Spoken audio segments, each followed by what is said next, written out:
far as I know, we are live. Yay, live. Let's officially update.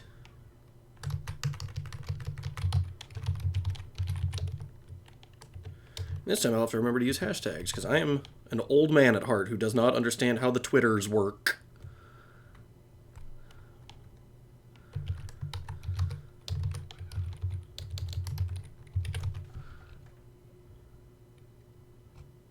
Live is apparently supposed to be all caps.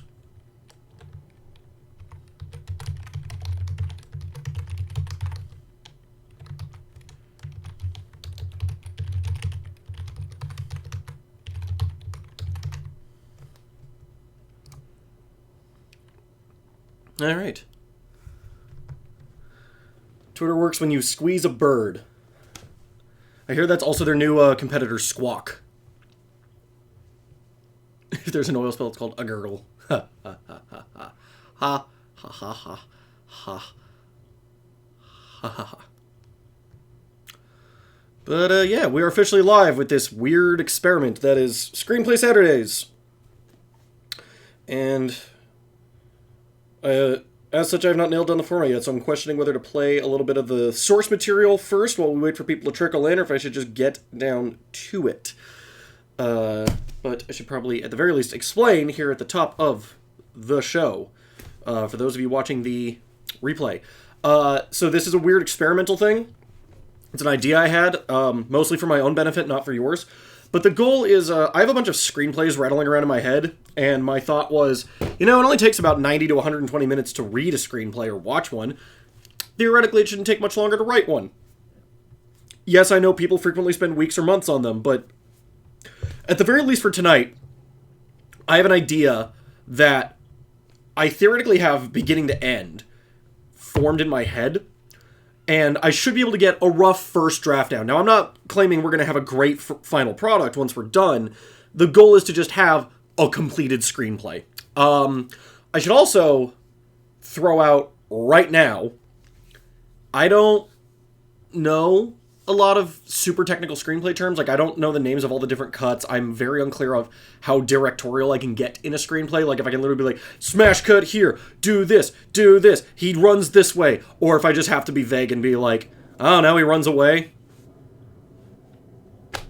But yeah, subject for tonight is we will be basically writing a horror movie based off of my favorite serial killer simulator, Dead by Daylight, a game which I really wish we played more often on this stream. Probably my favorite game if it weren't for the weird lobby issues. If the lobby issues were fixed, I would actually probably be playing this daily, if not more. If we get a few more people in here, then I will be down to just jump into a game. But in the meantime, we are going to go ahead and prep my dumb little note sheet with things that we definitely should keep in mind when attempting to write this screenplay. From what I've read is details only when relevant, like if it matters the way they ran. Yeah. That's basically what I'm going to be doing tonight. I'm not going to get specific unless I'm like, no, this is important. Otherwise, I'm going to be like, I don't care. I'm not going to try and dictate shots, even if I have them in my head. Unless, again, thematically relevant. Like, if you're supposed to be looking up, oh, hey, XCOM 2 updated, that's relevant. Like, you know, the whole, like, look up angle is a power shot, you know, stuff like that. But, first order of business is my notepad. With my dumb little notes. Let's make sure we have a relevant background for this. That seems fair. Cover up the friends list, and we'll just have it hovering on the fact that it's Dead by Daylight in the background. With my one screenshot that I've ever taken for personal use. Alright, OBS. That'll work for now. Okay. So, first, let's do some surface notes. For survivors, though, I already know I'm going to be messing with that number a little bit. For survivors, one killer. Each survivor has 3 unique perks, but gets 4. Full loadout consists of item, 2 attachments, and an offering. That should probably be capitalized, but whatever. Campfire is actually relevant.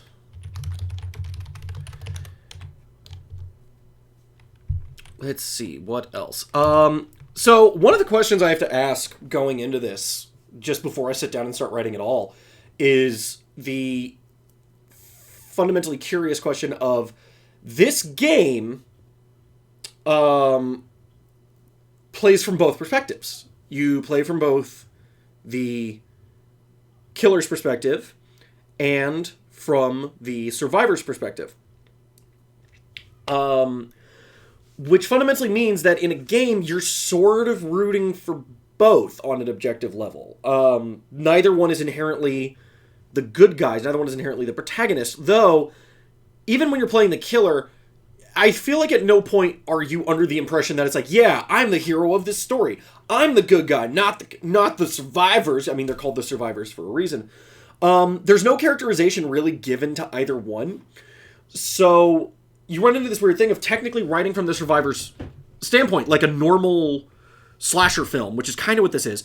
Like a normal horror film, you run into this issue where you're biased inherently. You're biased towards the survivors. This is not set up like the later Friday the 13th, Halloween, Nightmare on Elm Street movies, where by the ends of those series, you're like, all right, I'm here to watch the killer murder people in cool and inventive ways, where you're actively rooting for the killer.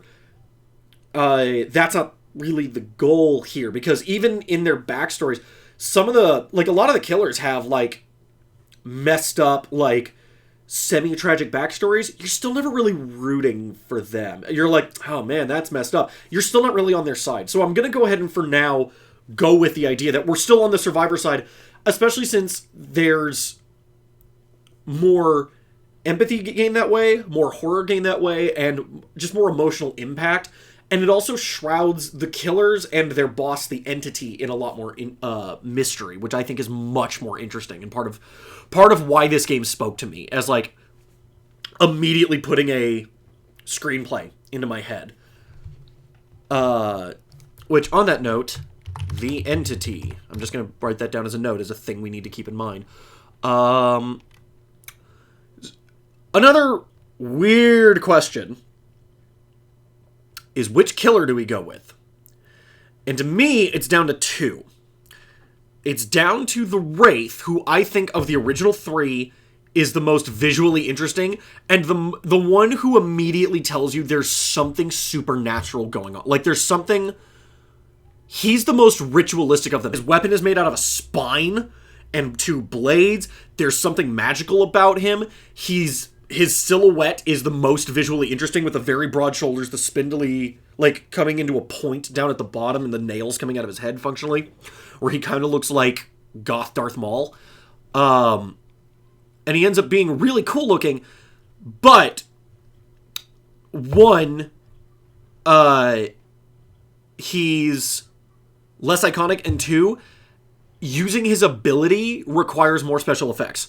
As opposed to the other option, the Trapper, who, real quick, I'm going to see if I can... I should bring up visual reference real quick.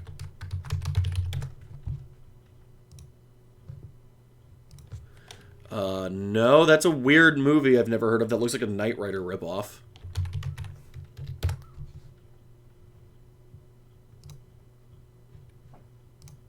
Can we zoom in? Okay, that's really cool. So here's the Wraith. And yeah, I feel like his design is a lot more visually interesting with, again, his silhouette's immediately recognizable. This weapon is a really cool idea of... It's like an axe scythe thing. And yeah, it basically has the Predator's cloaking ability, which has been established as a super creepy thing and is really cool. Um,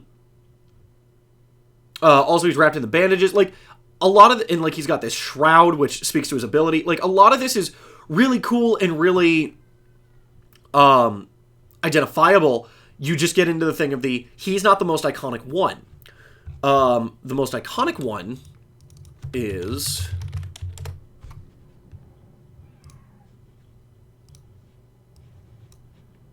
the Trapper. He's in all the promotional material. Anytime they, like, in Payday 2, another game we've played on this stream multiple times, his mask is the one that shows up in, as a crossover item for, Payday 2. One of my characters even uses it. The mask is super identifiable. He's in the opening cutscene, and as a legit consideration, he drops the budget for this movie significantly because he has no supernatural special effects. He's just a big dude in overalls. The nails are really easy special effects to do. He's carrying a shard of sheet metal as his weapon. And he uses bear traps, which, while messed up, is not supernatural or anything special. It's just totally viable. I mean, arguably you could film with one bear trap made safe for the actors. You didn't even need multiple bear traps necessarily. Maybe two to show that he can have, like, one person trapped while he's carrying another one. But also he adds in a little thing of, I like the idea that the entity's supernatural presence is kind of a surprise because it blows everyone's mind of the, like, oh god, there is something weird going on here. And having him be totally normal belies that up until we want that reveal to trigger. So, I don't know which I prefer, because I've always mentally gone off the idea that this was the Wraith going into this, but for now I actually think for this treatment, I think we're going to focus on the Trapper for most of the aforementioned reasons, because at the end of the day, they all just kind of hit you with something, so it doesn't really matter, aside from, like, budget and special effects constraints. With the Trapper, you could conceivably film this as a student project. So, you should explain all the killers. What do you mean? Do you mean in the screenplay I should explain all the killers? Or do you mean, or do you mean just, like, right now I should go over literally all of the killers?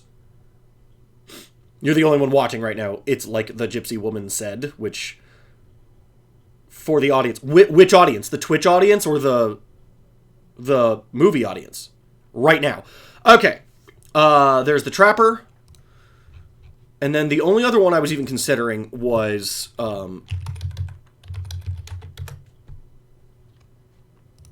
no, that's the wrong one. Why? How come he's not getting the cool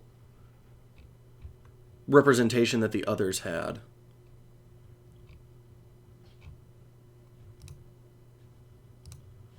Let me see if I can find good reference material for him. There he is.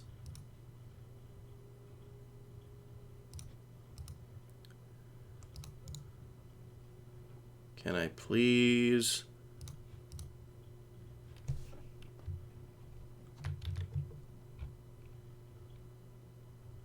His isn't as high res. That's weird. Why is that not showing up?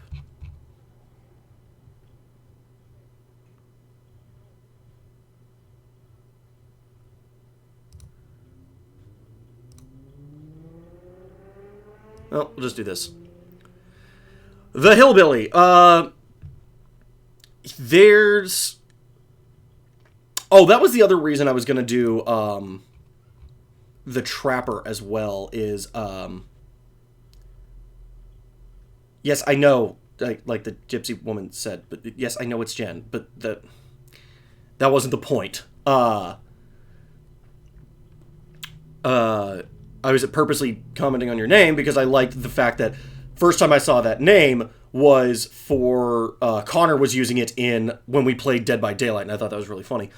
But So yeah, we have the hillbilly who's got the chainsaw, which is pretty traditional, but he's a little too close to a ripoff of other things. And also, he's not that interesting or that iconic.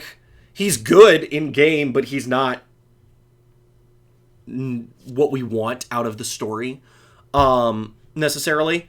But the other reason I wanted to use not the Trapper, but the Wraith, who I kind of wish I'd saved that image for.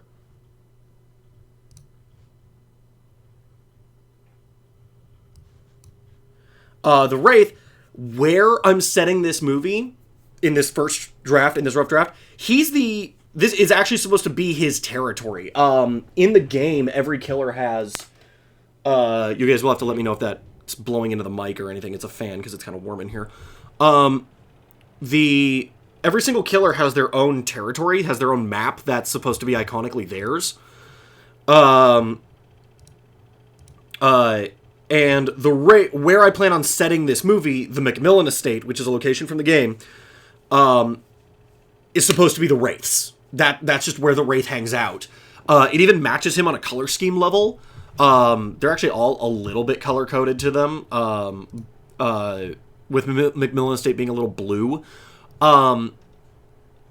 But even in the game, they don't care about that. You can purposely send yourself to different maps,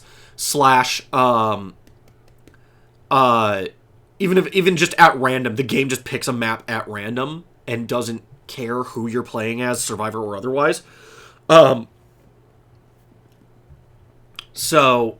mean, recently I played a couple games at the Hag's location as the Wraith, not as the Wraith, as the nurse. So we have the Wraith or the Trapper. Those are the two I'm really deciding between. They've all got their own sort of lore, which is completely irrelevant. Because, again, we're not garnering sympathy for the killer. If anything, the mysteriousness of what they're doing adds to it. And, I think part of the fun of this game series is that there's a lot that's not explained, just hinted at. One of which we will be exploiting for the purposes of this screenplay. So I think I talked myself into using the Trapper for right now. Other details. Survivors do not die instantly. What else? Survivors do not die to the killer. He just downs them. Takes 2 hits to down a player. Or survivor. I should say survivor, not player. Because they're all players and that gets weird. Down a survivor. Survivors can heal each other 3 times on a hook is instant death.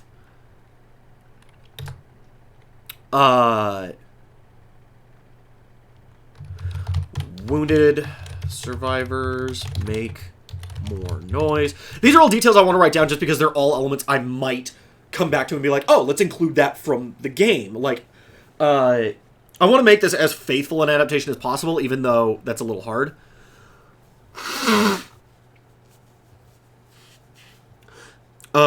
Yeah, doesn't surprise me you don't remember the Connor thing. I mean, you weren't there, it was just me and him. But, I'm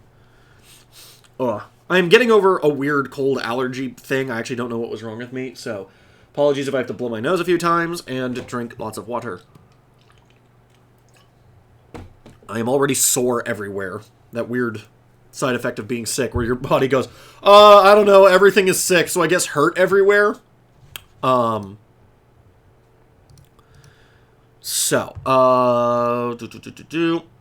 not going to look too hard into the perks specifically, just because they're very difficult to visualize, the effects the actual in-game play effects they have. More so, I bring up the 3 unique perks but gets 4 thing of the, they use the perks to characterize each character. Dead by Daylight. Yeah, let's just go to the wiki, actually. I'm probably going to want to leave that open anyway. So if we look at just the 4 originals, Jake, Meg, Dwight, and Claudette. Claudette's unique perks make her into the healer, which, if I remember correctly, she's actually, yeah, she's science-oriented. She is basically the nurse, because she can notice injured allies, she can heal herself, and she heals people faster. Jake is the backwoods survivalist, but very good on looking after his own. The animals don't get frightened by him. He can hold in his pain noises and keep himself quiet, and he knows how to jury-rig stuff, including sabotage things, which is something I want to keep in mind. So let's go ahead and write that down. Saboteur. I'm just going to write that down.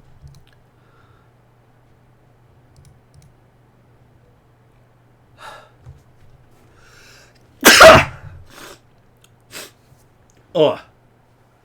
Delightful. I've been asleep for most of the day. No, that's not true. I was...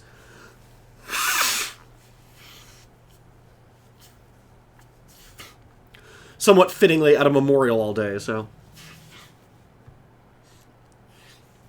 Meg is the sports person. She wears a jersey, she runs really quick, she has adrenaline, which lets her ignore her wounds and go faster.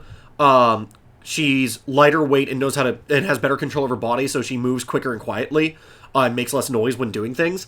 And then Sprint Burst is just super good, and so she's the sprint around, running around the map, basically baiting the killer into chasing her, as well as running from objective to objective, whether it's your teammates or the hooks or whatever. And then Dwight, hilariously, which I like that he's out of type, because he looks like the scary, like, or not scary, the scared wiener nerd. He's the leader. All of his perks identify him as the person who helps all of his teammates, who is always like, how to put it, he's the one who gets benefits and benefits by helping each other, and all of his quotes identify them as well. So it's not about having the specific perks so much as it's about letting each character fill a role. And they kind of continued to do this with the later characters. It's just harder to identify because they kind of covered the 4 necessary ones right off the bat. But it's mostly just about characterization, which is something we need to focus on, of making sure all 4 people are very distinct personalities, and the goal is to have you be rooting for all 4 of them. Which comes down to motivation. There are hints in the lore, in the flavor text, in various things that... So if you read that wiki, it's just these characters got lost and were being chased and all of a sudden what's going on. Except that it's established in the game and sort of in the lore. They all meet up at the fireplace. They all agree to do the trial, and these things are called trials, which... That's too much storytelling to pass up. That's part of the game, and I want to keep that in our screenplay. The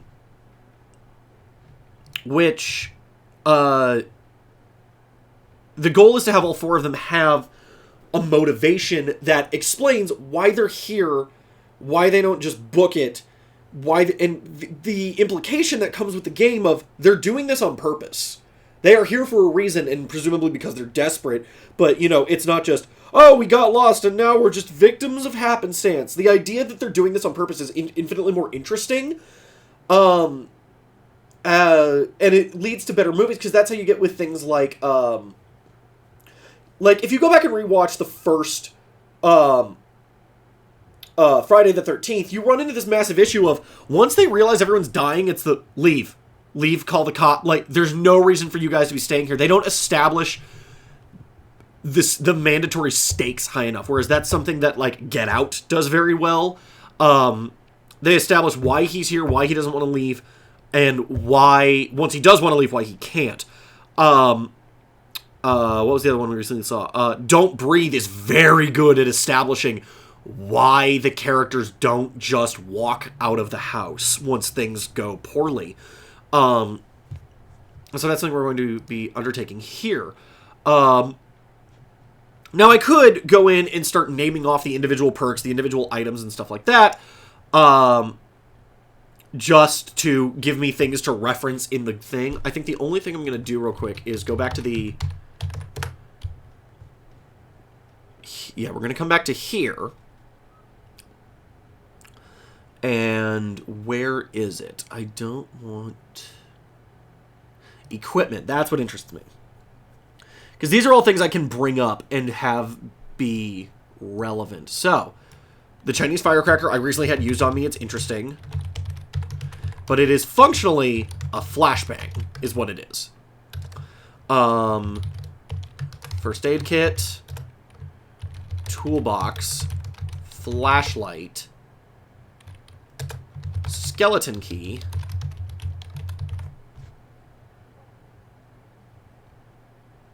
The map. The map is one I was going to totally forget about. And it looks like that's it. They finally added in the idea that there's different tiers of each of these items, which is really nice. The following equipment aren't used in the game. Trapple. I have no idea what that is. Okay, but that's all good to know. And I think this is enough to get started. Should I become weirdly unmotivated or anything, I will probably do a practice game, get some context back. But for now, I guess we're just going to plunge ahead. Oh boy. Oh, this is terrifying. Alright. So, we're going to move this over here to monitor 2 where you guys can't see. Because it's not, doesn't need to be here. And we're going to go ahead and bring up document 1. Alright, so the plan was to open with, much like the game opens with, that sort of opening cutscene of where you just see the trapper kill a person or two. And, it also ends up setting up something I've planned for later in the story. So we'll go ahead and start there. So, brackets. Oh, always a good way to start. What's the terminology? And again, I apologize in advance if I screw up any of this terminology, because I haven't been formally trained in this. I just sort of get the gist of this. This is almost just sort of an exercise for you and me, the viewer, than it is any hope of this ever going anywhere. I believe exterior shot. I believe it's just exterior, night,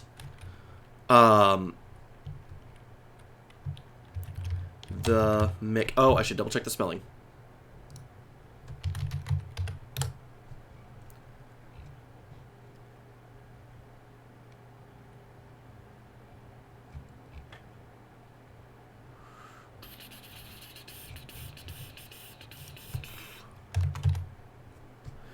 It's Macmillan. Is it 2 L's? 2 L's. So I was right. Is a sprawling tangle of crumbling, perfect, crumbling buildings. What's the term? Not like ruins, but like foundations and overgrowth, because it is mostly just brick walls and the occasional like shed. Buildings, walls, foundations, and overgrowth. At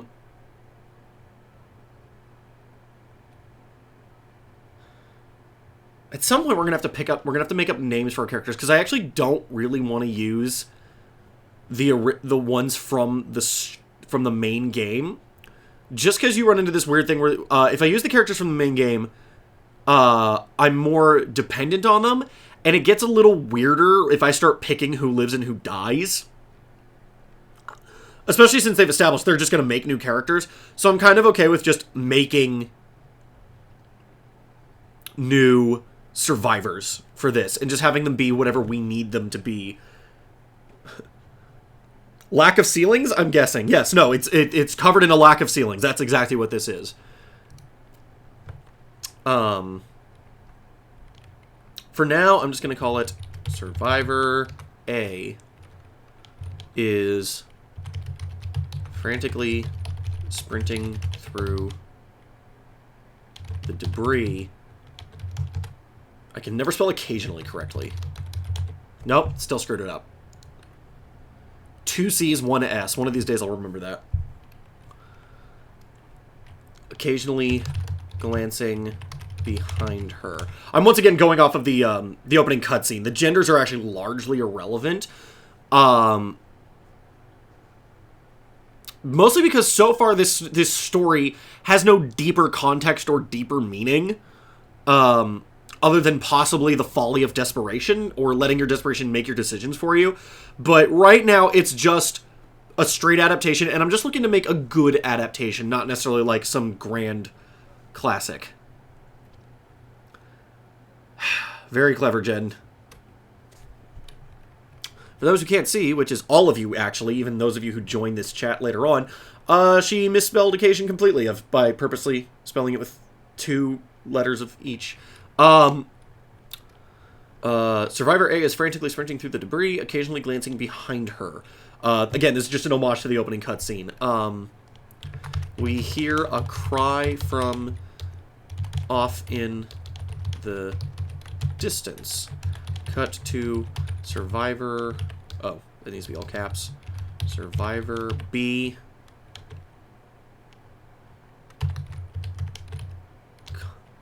caught in a bear trap.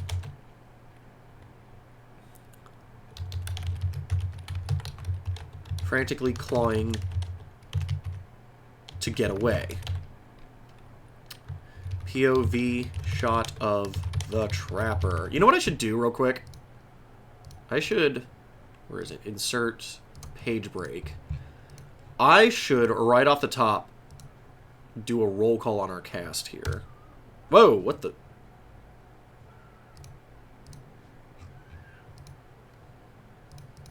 That doesn't look right. That looks weird. Why is it doing that? Okay, so... Cast. The Trapper.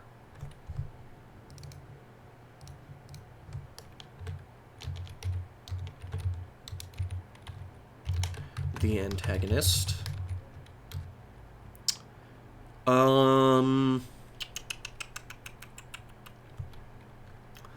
know what? In the interest of not getting hung up on this too much, I'm just going to name them the 4 original characters, but I'm really not going to get too hung up on what their characterization. I will change their characters. I will fill out their characters later on. You know what? For right now, I'm going to call them by their roles. That's what we're going to do. The Loner. Survivor. The Healer. Survivor. The Leader.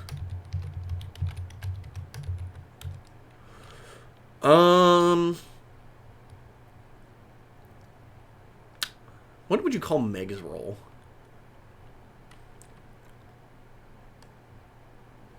I know there's... Spoiler warning for the thing you're going to see completely done tonight. There's a traitor.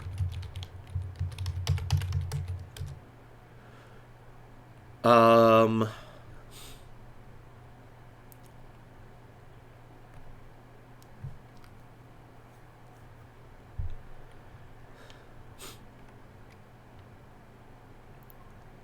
Loner, the Healer, the Leader, the Traitor. There needs to be one more, because the Traitor is supposed to be someone who shows up later.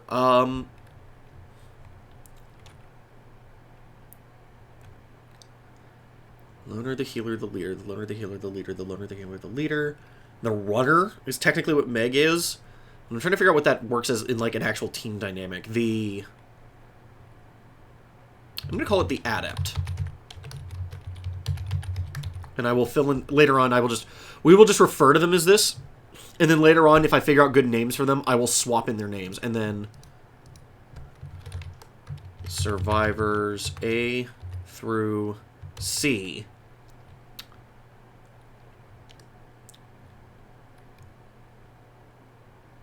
That's about it. There's going to be one or two other small bit characters, like, for the leader, I have a planned, like, you're going to meet his boss and certain things like that. But, for now, we're good.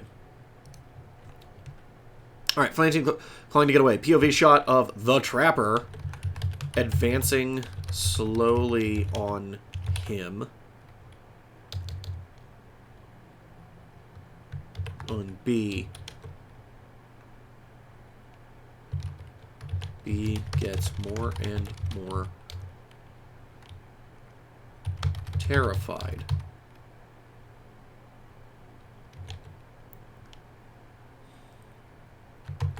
Cut away as B holds up his hands.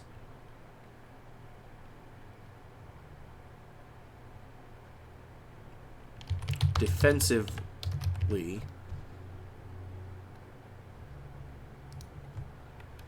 Let's do cut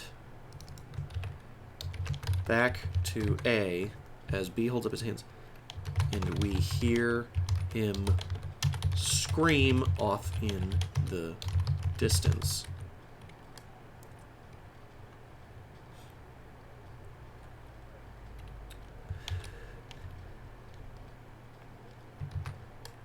A freezes and looks around. The camera spinning to stay on her face and look behind her.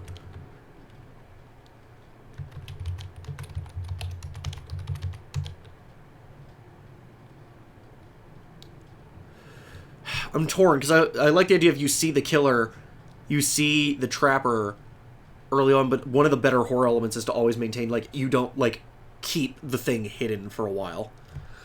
Question, do the surroundings change depending on the POV? Like, is everything grungier if it's from the killer's POV? I don't think so. Other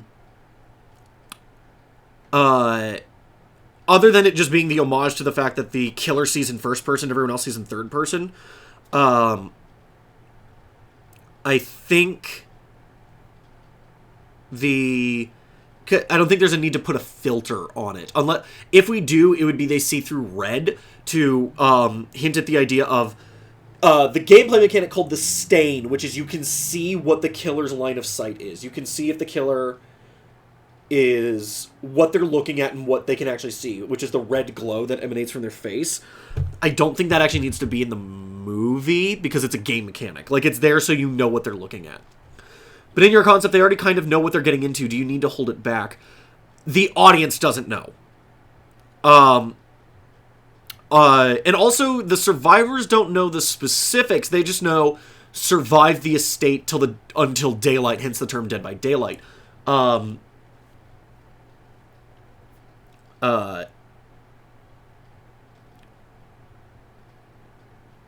They don't know the scope of what they're up against. At the very least, I'm okay with, like, let's show off the silhouette.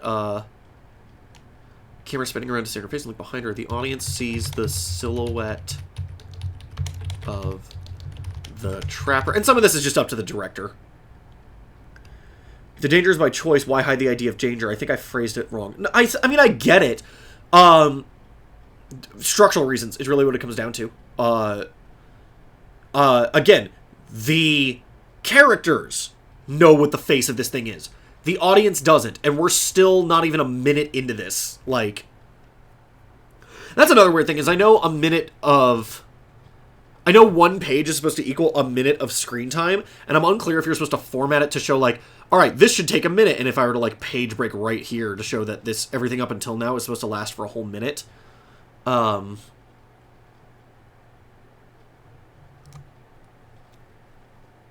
But for now, we're just going to write it as it comes to me. Audience sees the silhouette of the trapper behind her. just before she realizes it. She begins to run, and we see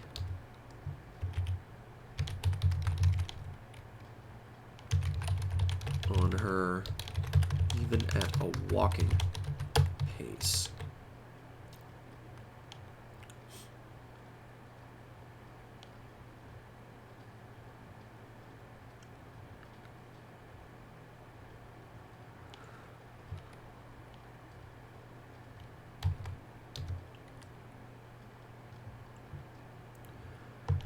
cut to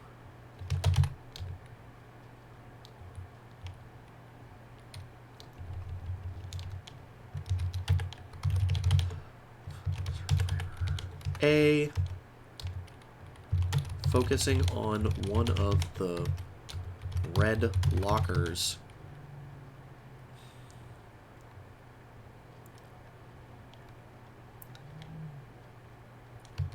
She sprints towards it.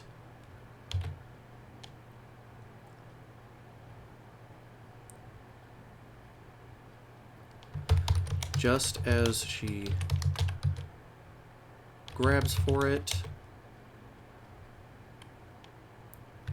we hear the slice of the trapper's weapon,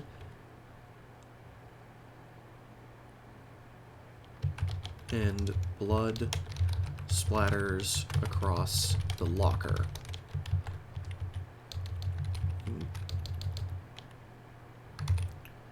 Interior shot of the locker to show the traitor hiding inside, getting splashed with the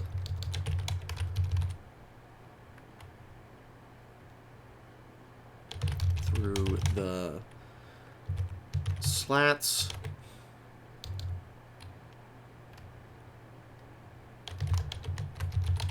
Gasping. Cut to black. And this is basically a scene that we will revisit later on. Ugh. And see, this is one of those weird formatting things I don't know what you're supposed to do about, because this theoretically takes like 3 minutes, 3 to 5 minutes, as opposed to the implied like 30 seconds that 1 page equals 1 minute of screenplay. But I'm unclear what you're supposed to do about that, so I'm just going to leave it for now. Instead, we're just going to cut to a new page. Should anyone watching this have more refined, more classical training in writing screenplays, let me know, and I would be happy to hear some advice on formatting, because I know the little things matter. You could always just put spacing closed scenes somewhere. Yeah, no, and I think that's basically what I'm just going to do, is when I feel like, nah, this is the end of the scene, just like, meh, I'll just cut away. I should number these pages, though, which, because that'll be a good thing for me. How do I do that in old Microsoft Word?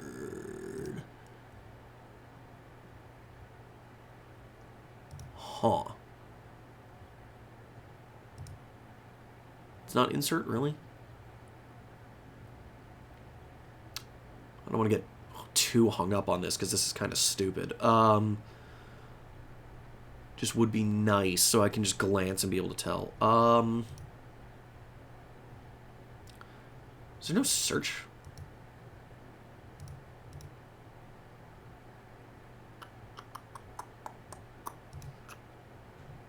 Huh. Weird. Does this do it? No. It's not on page layout, really? That surprises me.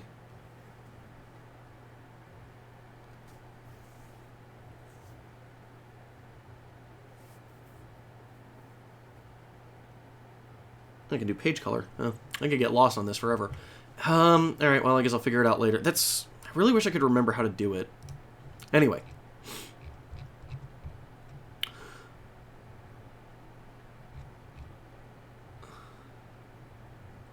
Actually, for now, I think we'll do cut to title.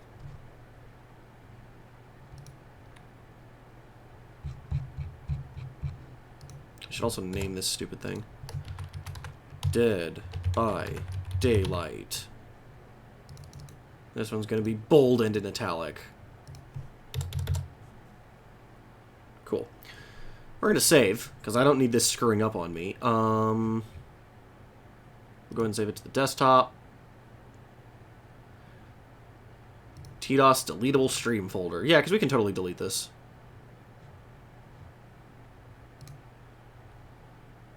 Cool.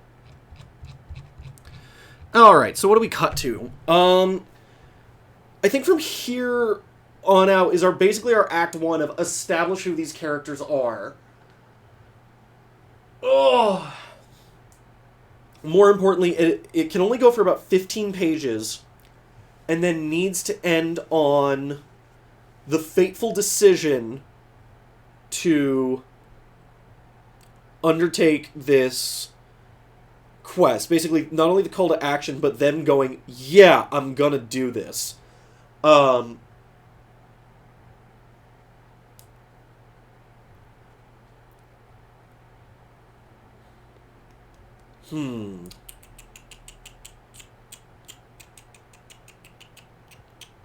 Also, be warned, I'm not very good at dialogue on the first pass, or the second, or the 9th, or the 12th. So, don't be surprised if the dialogue that I use is, like, placeholder, like, all these first draft stuff, if it sucks. This is mostly just about getting this done. We will be coming back on a later episode if this show persists to edit some other time.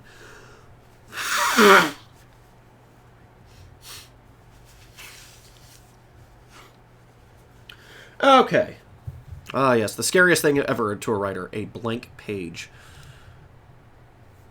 Alright, so we need to cut to one of the characters. Which one?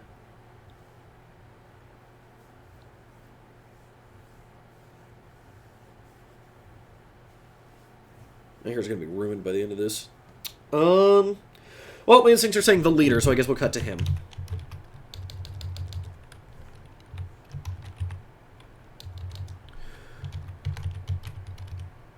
Exterior.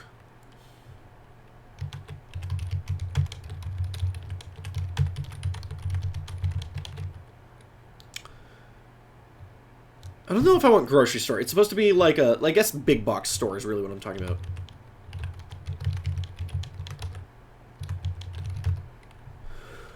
In a small town.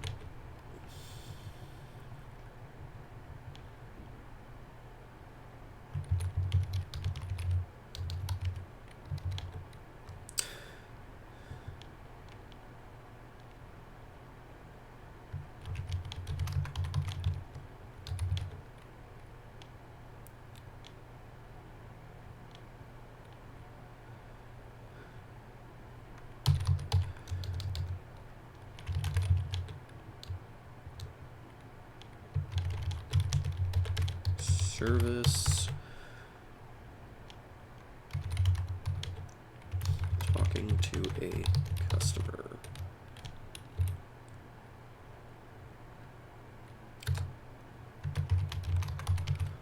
Now we're going to see if I can accurately recreate how dull this dialogue can actually be. Because I feel like he should just be fielding,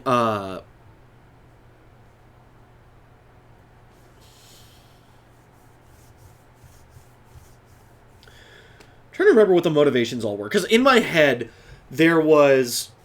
What were the roles I gave? The goal... the loner was the one I hadn't really figured out the motivation for. So, hey, if you want, you guys can try and help. The healer was... The plan for her is she's going to have... and again, for now, they're all based off the original roles, but... right now the genders are completely fluid, the names are completely fluid, even the backstories are fluid. The goal is to just give all 4 of the main characters something desperate enough that you totally get why they would enter this trial willingly. My current thought is to... The healer is basically hoping for some sort of miracle cure or experimental program to save a family member who's dying from something awful. Cancer's usually a good go-to. Like, they're in late-stage cancer, and the healer is like, okay, I want to, apt to my name, heal this person. And so they're undergoing the trial to... I'll establish the rules later on, but in my head I have rules for how this works. The loner, I'm not sure. The leader, I think what I was going to do is he's trying to fund a sort of, like, startup business. And it's like, he's just trying to be, like, the idea of, like, he's in this small sort of podunk town that's built up around the ruins of this estate.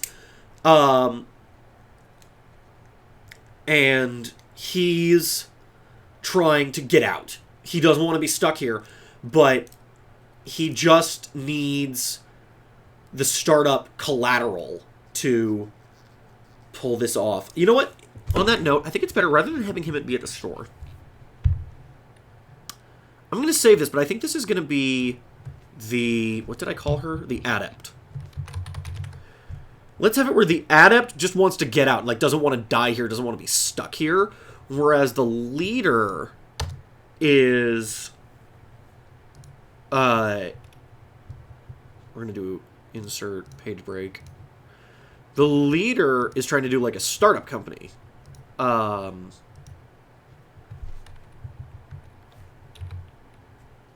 is it doing that? It did this... There. Oh. Exterior. A bank. We know what banks look like. Exterior? What am I what's... Something's wrong. What am I spelling wrong?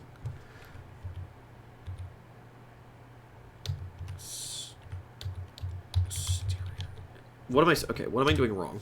I'm having a weird... Isn't that what I put the first time? Or did I put exterior? Exterior. Anyway.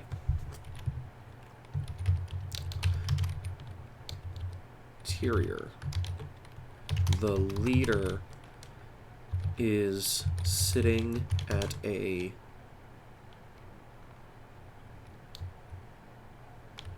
desk in a...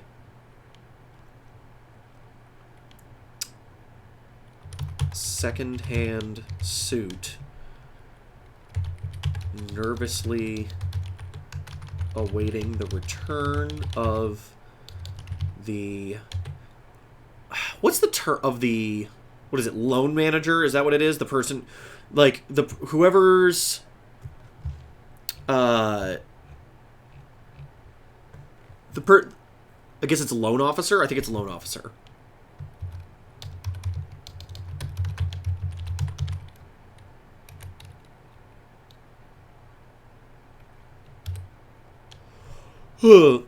Also, Jen, since you're the only one in the chat, go ahead and text me if, like, the chat freezes or if I'm not responding to something, or if it seems like some technical issue is going on.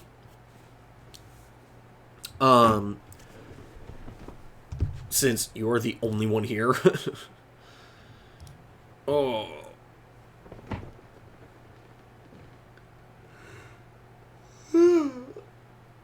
Oh.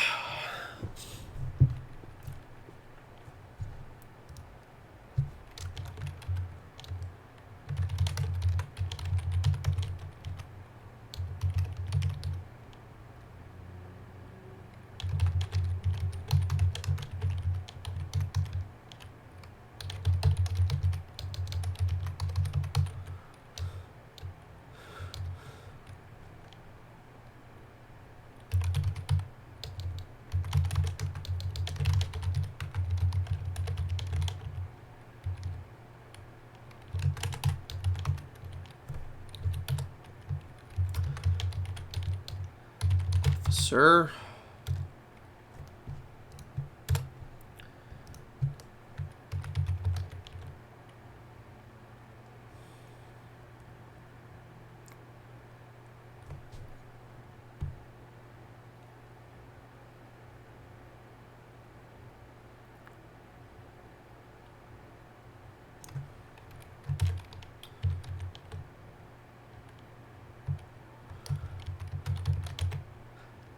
Huh.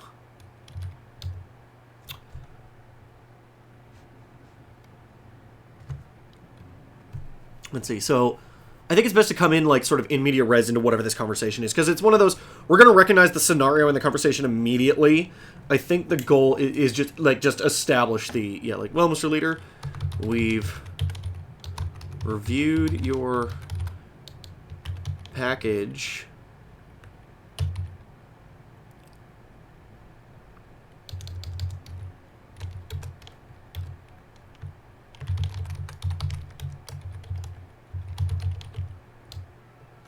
Let's have him, like, cut him off in the...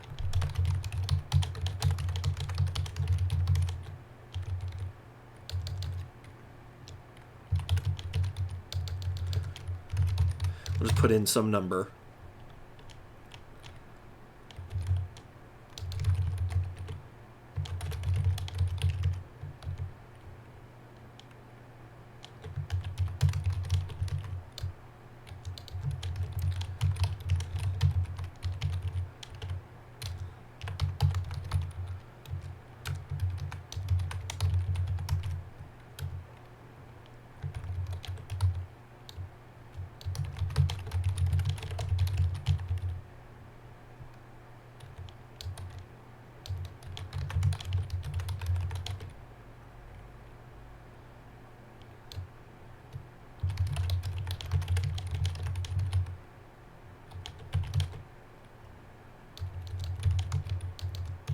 Still fall far short of what we'd need as collateral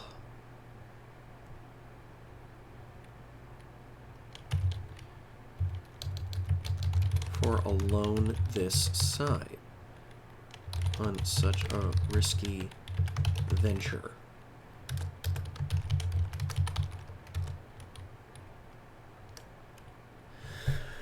Because, yeah, basically it needs to start with the leader getting turned down for whatever his weird goal is. And I feel like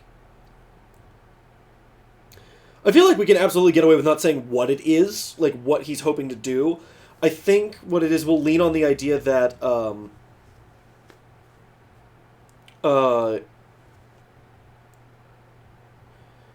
that thing, if he clearly believes it could work, and we should probably have other people demonstrating that they think it'll work as well, to really sell the idea that the bank is just kind of screwing him, and that it's like he's so close. Like, this isn't, like, it's not that he needs to give up, it's so much as he's just out of options. And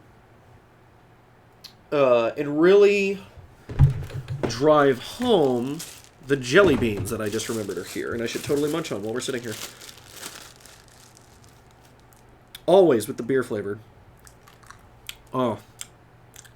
And I ate the wrong one, too. I mean, that one was pleasant, but I was trying to eat the beer one first, and I still screwed it up. You should probably not be taking advice from me. I'm someone who literally can't eat a jelly bean out of his own hands correctly. But anyway. Oh, that's bad. I mean, it's accurate in that alcohol just tastes like terrible decisions and regret, but why? They spent money on this. Both the Jelly Belly Corporation and the twins. Oh boy. But anyway, I think especially for this first draft, we can talk in vague terms about what it is he thinks he's got, whatever silver bullet he thinks he's got. And so I don't think I need to really sit here and be like, what is it he's working on that's going to go so well? Or feel free, however, to correct me if I'm using weird, stupid movie terminology for money things or bank things, because I'd like to at least have it sound correct. So it's more about not going into detail about what he's being denied rather than, like, making crap up. Like, that's not the goal here. Yep, that's really bad. Are you black? No, you're dark blue. Okay, good. You're not licorice. Also, it's pretty much never going to be relevant, but it's kind of relevant that all the casting for this can be whatever. Like, since I'm planning on just using the leader, the adept, the traitor, they can be any gender, any color, any whatever. We could have a disabled character if we wanted. I actually think that'd be kind of interesting. That'd be an interesting gameplay decision if they were to include a character who's like in a wheelchair or on crutches or something.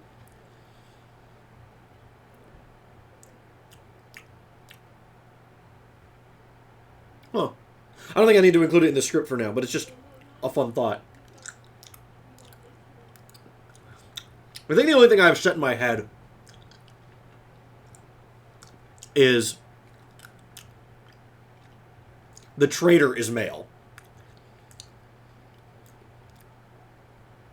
In my head, the traitor is a white male, and I don't know why, but that's like on an instinctual level that feels correct. Probably just because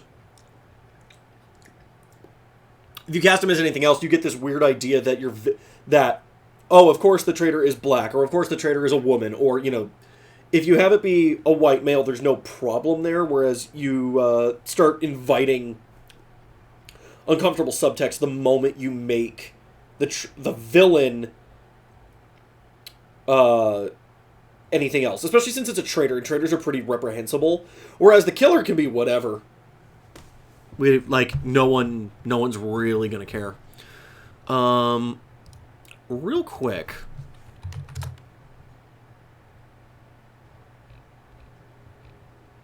I'm gonna make sure I advertise this on all the social medias.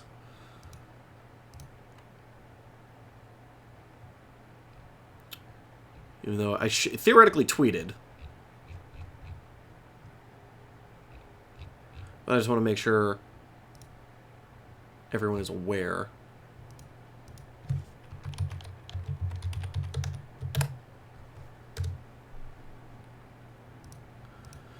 Because some people just don't follow Twitter.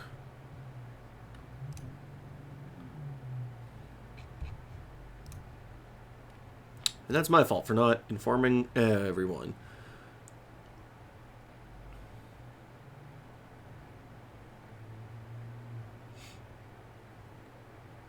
Alright, so. Anyway. But for alone the size on such a risky picture.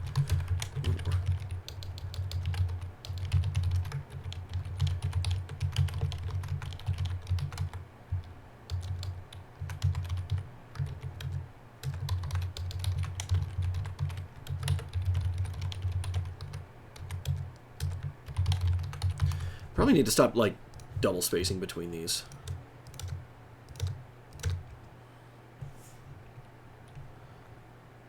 Oh, but that seemed really difficult to read for some reason.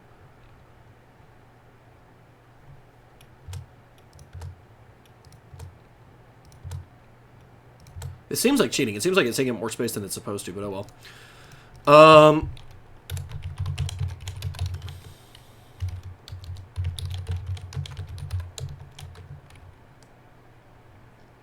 What town? Like, we need to give this place a town name. Even if it's a temporary one, we need to give it a town name, just so that we have something to refer to it as the story goes forward. God, there's so many beer ones. I complain about this on every stream, and I'm going to until they're gone. I'm just gonna do 4 at once.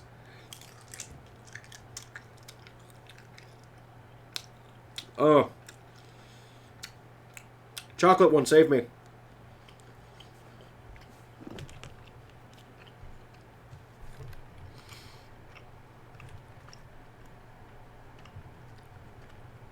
Let's say Coverton. That sounds like a small place.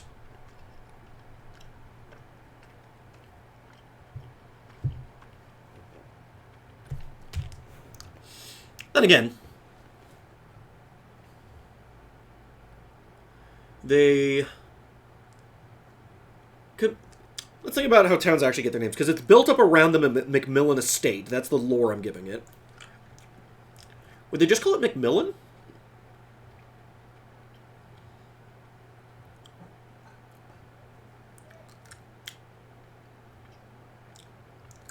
Let's just call it Macmillan.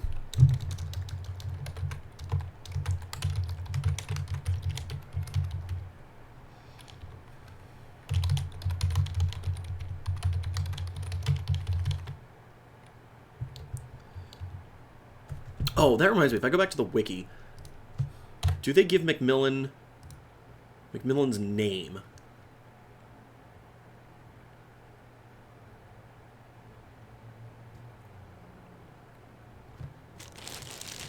Evan Macmillan.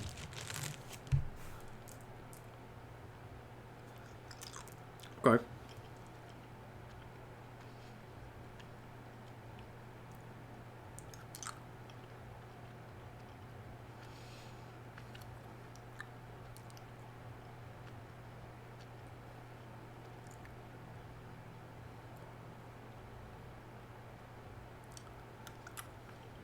Oh.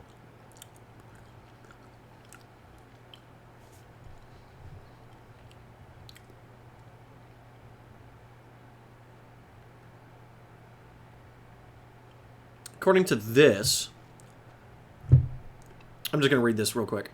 Oh, that one was good. Macmillan Estate was once the envy of most well-pampered families. Now it's only an ominous lot with nothing more than horrid members of mercilessness in its purest form. The foundry and mine were the heart and center of the estate. Those unlucky enough to be employed by Evan Macmillan after he assumed his father's work slowly started to slip away from all kinds of normal life. Wives asking for their husbands to come home. Work hours got longer, sometimes bringing day-to-day... Sometimes bridging day-to-day, and pay was ever decreasing. Evan's iron hand and strict rules got tighter the longer he was in control. One afternoon, a large mining force was forbidden to leave and instructed to meet inside one of the deepest and unstable mine shafts instead. Objections were rewarded with a visit to the furnace. Wow, he had some power. Questions and rumors arose in town, but no answers. One less worker missed by maybe a poor widow wasn't enough for real actions. Finally, Evan Macmillan had snapped and had sealed his workers in the mine, suffocating those who weren't crushed by the initial blast of explosives. Archie Macmillan's starved remains were later found. Who the hell is Archie? A silent skeleton with a taunting man-made grin upon his meatless skull. What's left of these... What's left of the estate are now mere ruins and myths. Teens enter the area from time to time in a game of dare, bringing back new information about what's happening at the estate. Because somehow things are moving. Leftover machinery keeps starting up. The gas gauge on the generator keeps decreasing. So that implies this actually is the Trapper Zone, in which case I made a correct choice. Because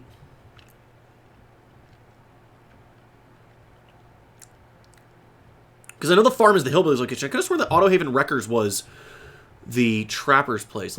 Sorry, I'm going to delve into this a little bit more.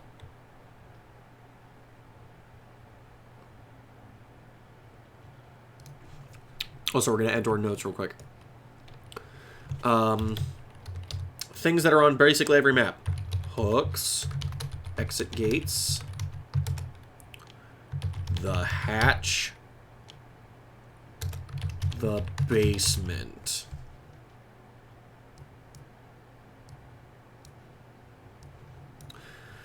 Alright, we'll minimize that. I could have sworn they had a thing where every character was tied to a location.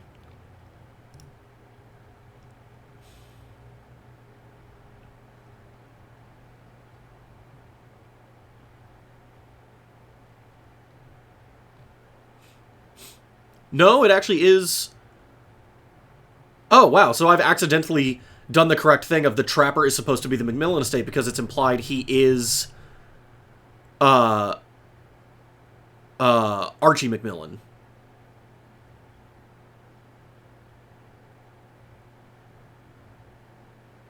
Or, sorry, it's implied he is Evan, I should say.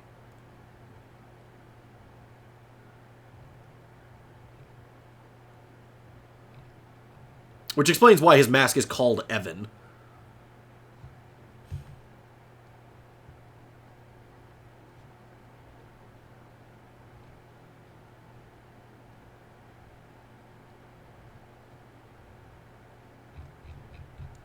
That makes sense. All right, so back to work.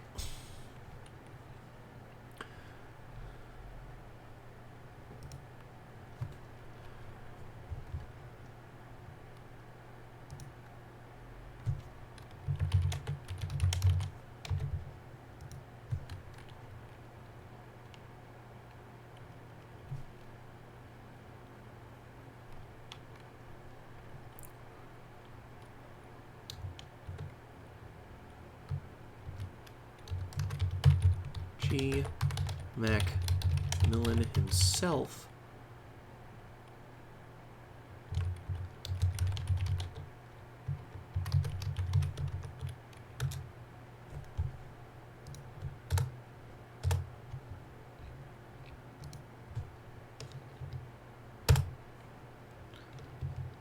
why is it doing that?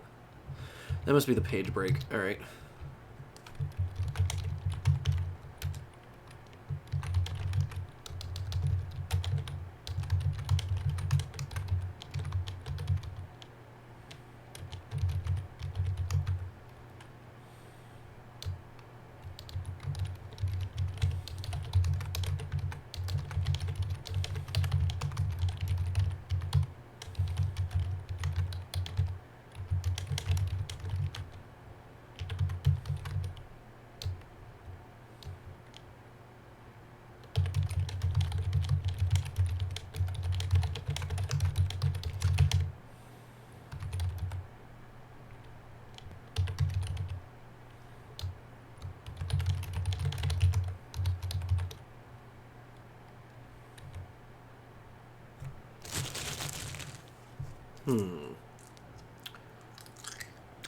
In my head,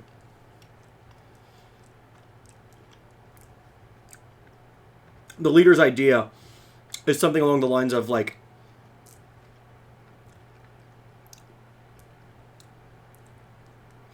starting up the type of business that you see in big cities or suburbs.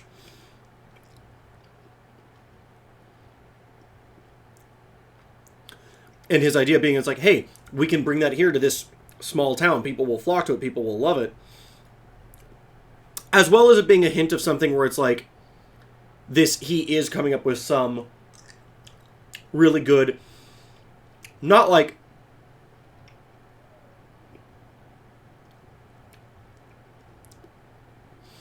no one has ever thought of it before. Cinnamon. I knew the risks.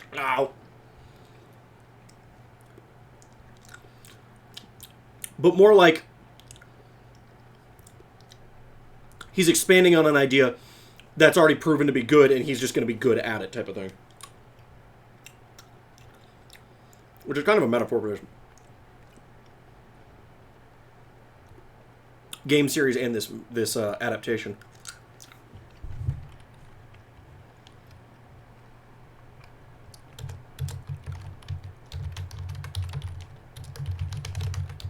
All right, but we do need to wrap this conversation up because we don't want to spend too long on each character.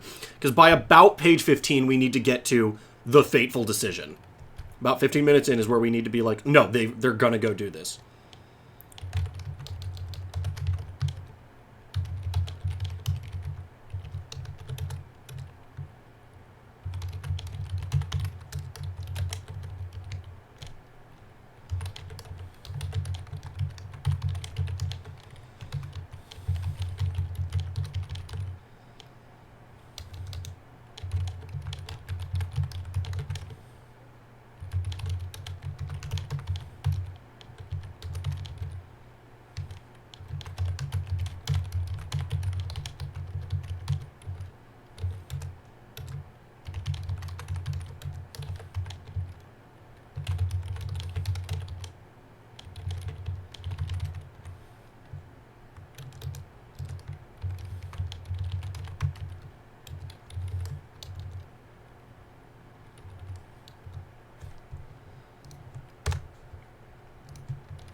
All right. Let's read some of this out loud. Afraid that's all we see. Potential. And not even well-founded potential. Just a hope that being the first of your kind in a small town will give you a monopoly. It means room for growth. I'm sorry, Mr. Leader, but we just don't see it as vividly as you do. What we do see is a meager collection of assets. My family's home is on there. That doesn't amount to as much as you're asking for. Our decision is made.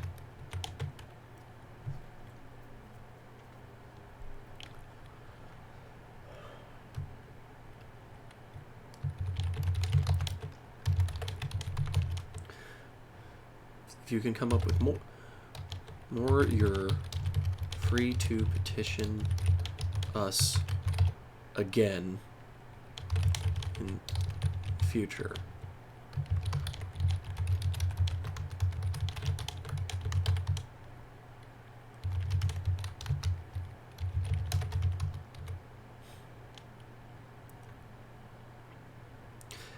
And for now, I feel like giving like one of those douchey, like,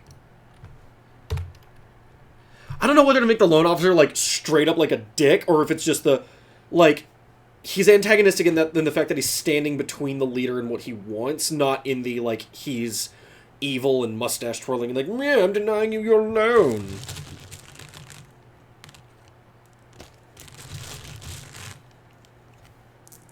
I think it needs to be the first one in that he's not really he's not like a complete asshole.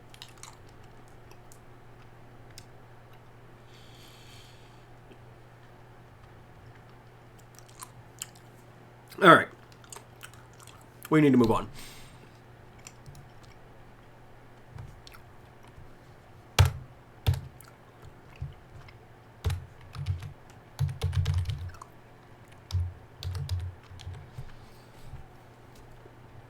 Okay, now let's move on to the one I was doing earlier.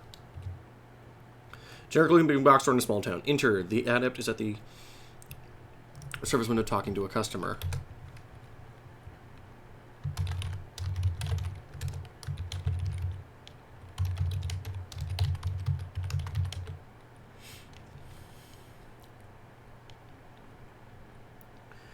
Trying to think of some of the really frustrating things you get working in places like Walmart, Target, Big Lots, like all of those where it's like where the customers are just like those moments where you suddenly question how a person could be this stupid and have lived this long.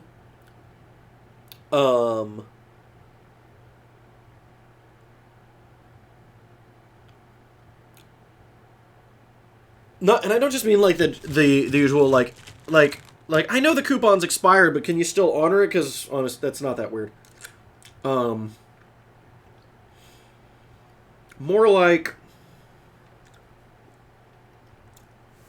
because I used to work retail. I'm trying to think of some of the dumbest things I've ever heard.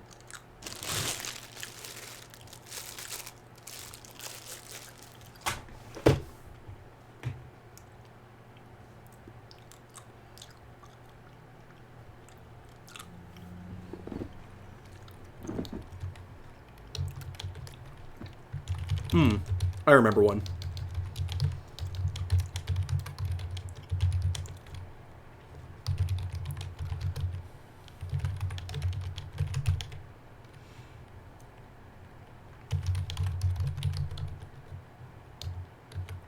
More than $10.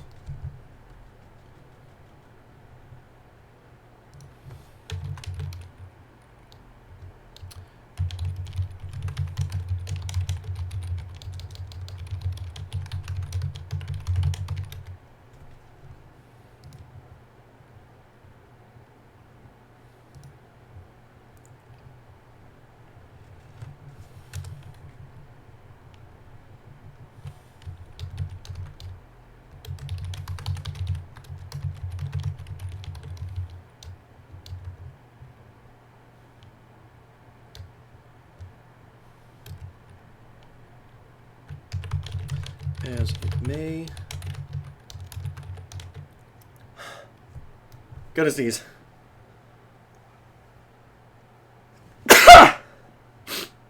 Ugh.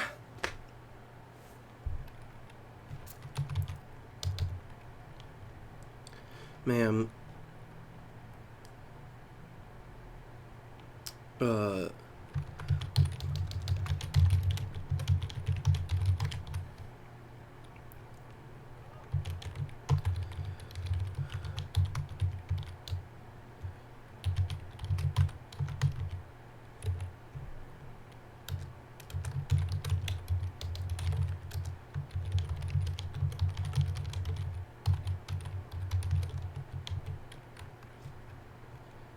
She shouldn't be... Actually, no. She shouldn't be at customer service. She should be in the checkout line.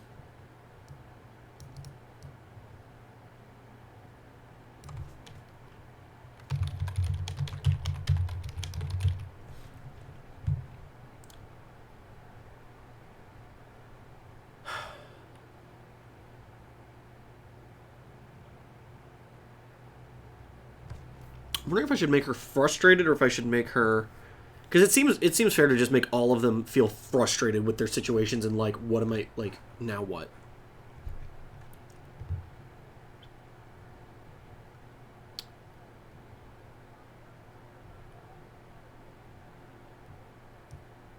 Actually, no, you know what?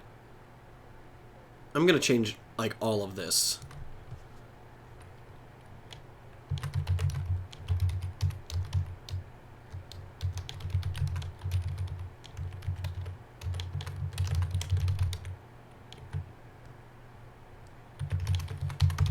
We're going to redo this whole bit, and we're just going to have her, like, have a conversation with her dad or something like that.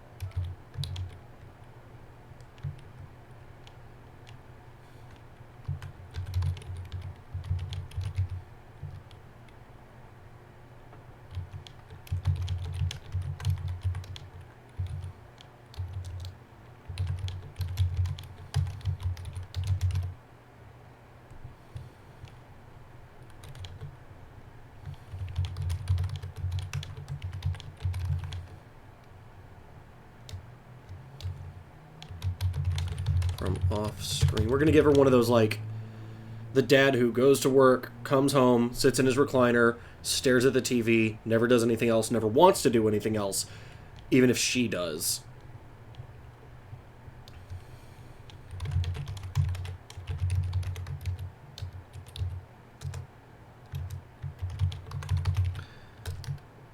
And we'll just have her do, like, a... I'm home.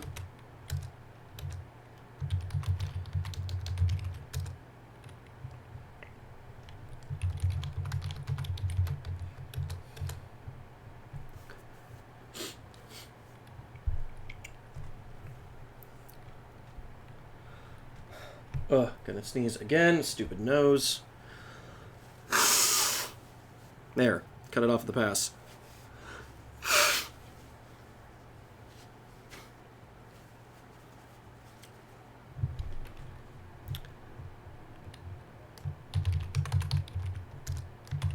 The usual.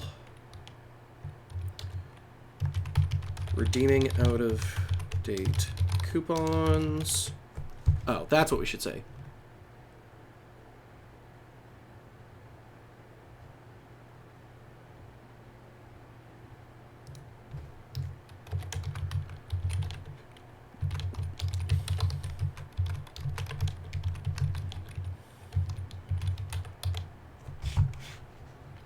Give her a uniform.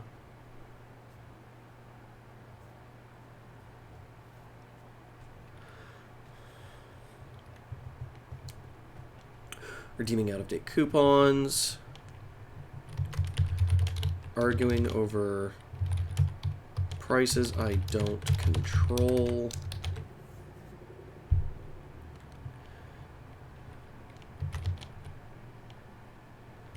The same...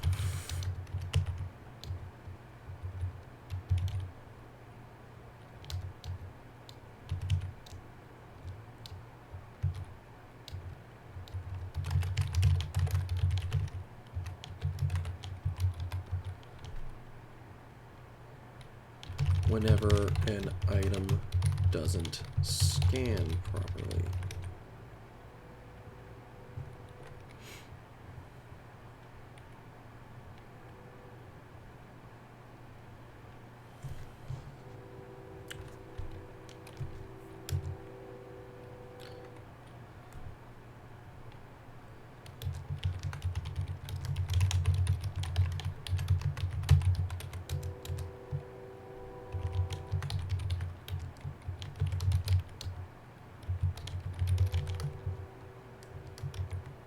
I didn't realize it was a palindrome until I typed that out. Interesting.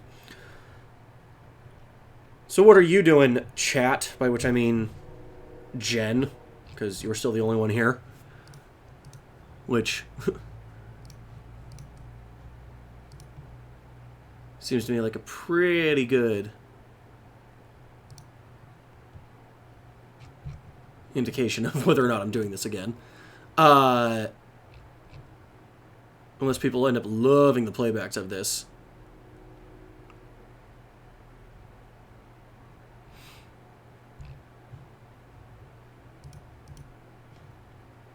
Did I close the wiki? Yep, I did, because I'm stupid. Okay, great. But anyway.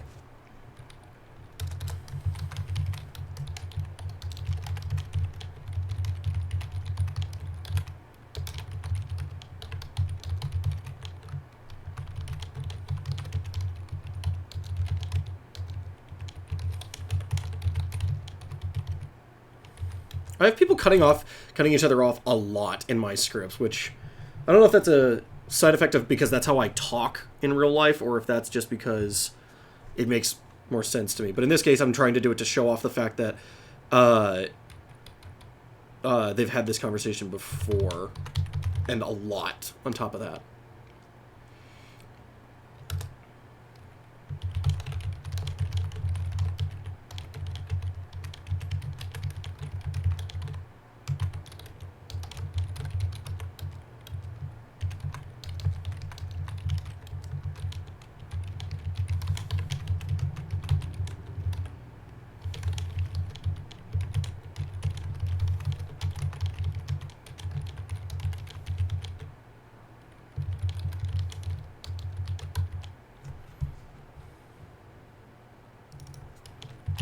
And change this to chances, because I want him to say opportunities in this line coming up, and I don't want him to do it twice. I don't want opportunities to be too close to each other.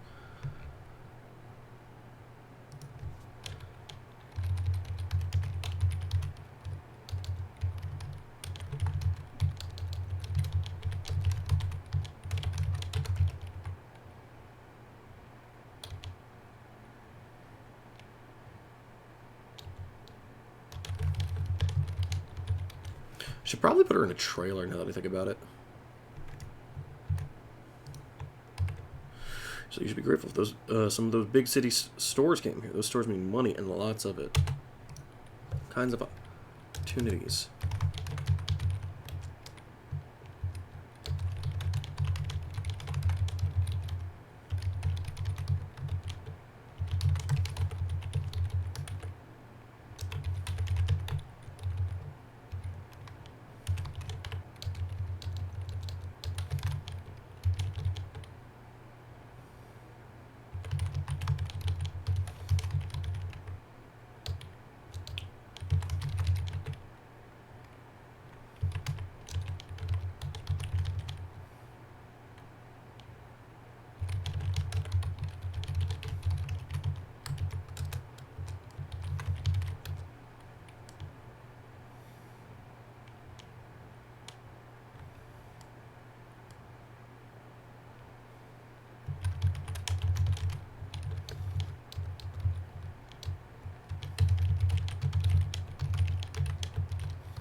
What's another thing that seems...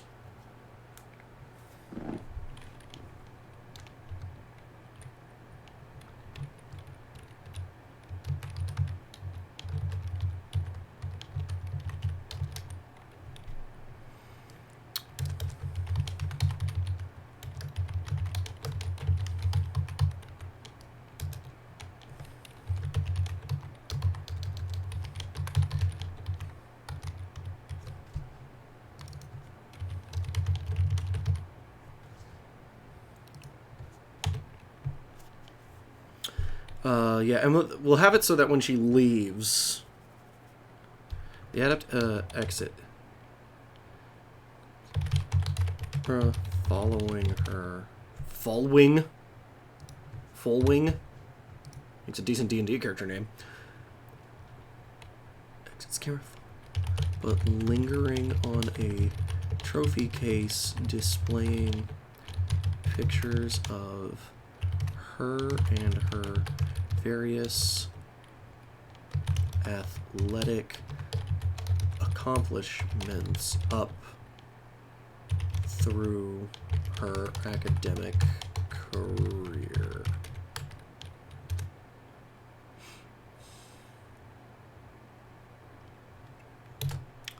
I think we're good on the adapt for that. All right, so page break.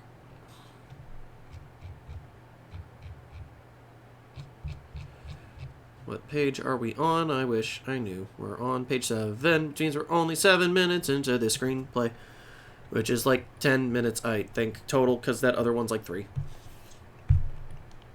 All right, so who do we cut to next?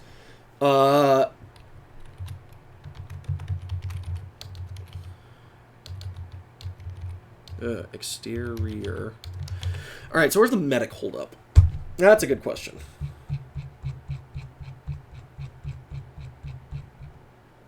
The healer.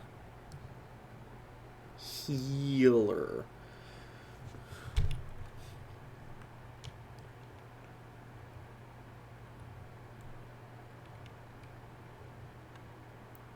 I think this one we put in a trailer.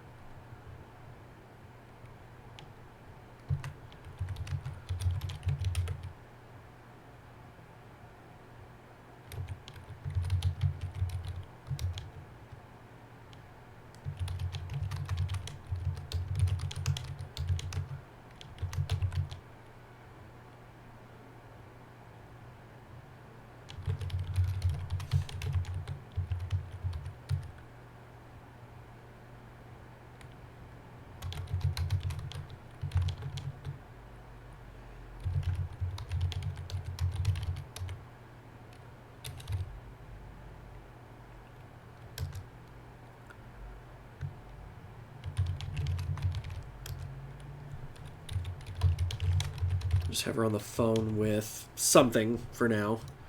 And it's largely irrelevant, the finer details at the moment.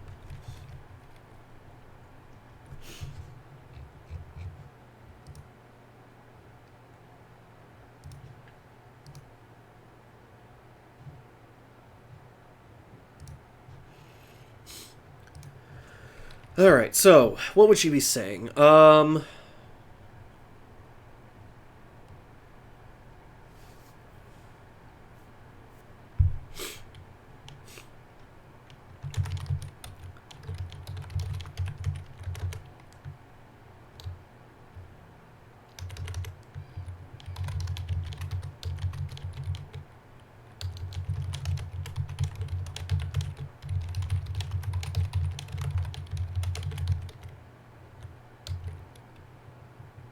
I know the test has been on, but couldn't you just make room for one more?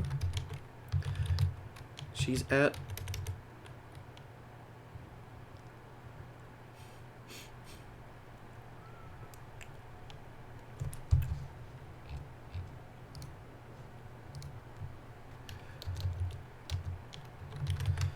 Stage 3, which can be cancer, can be a bunch of things.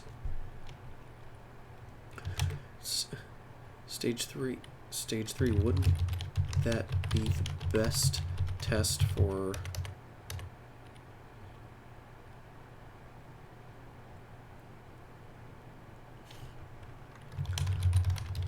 Have to pay. This is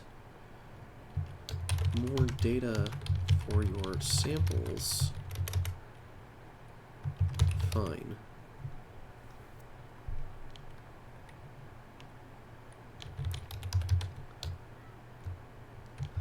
Just feel like after everything I did,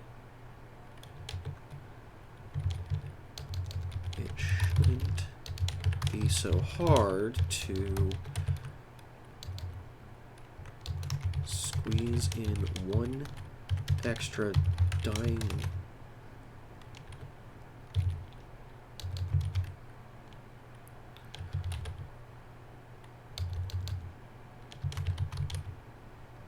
For a... What do they call it? For a... It's not a sample. For a test? For an... for... When it might save her life. Fine.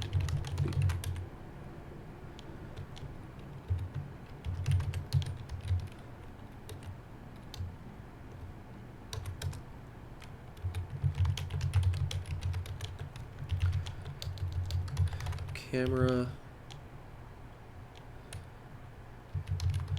shows us things she's contemplating. Empty bottles.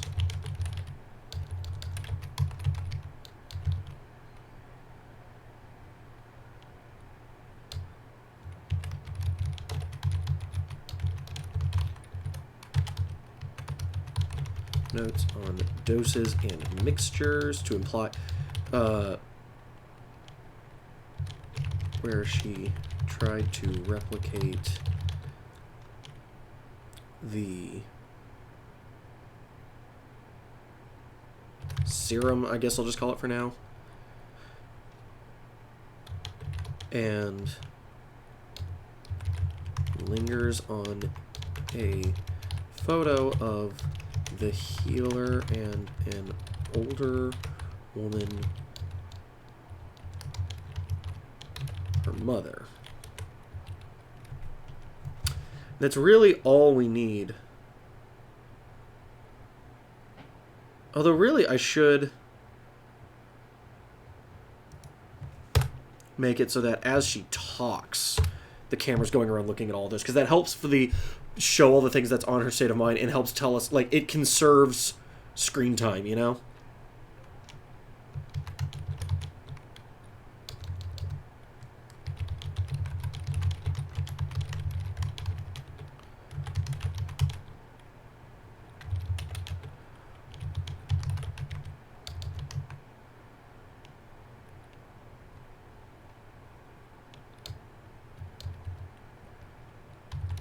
Close-ups of the empty medicine bottles. Yeah, I really just need to move the order of this. I really just need to intercut it. That's what I'm realizing. That's what needs to happen.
He slams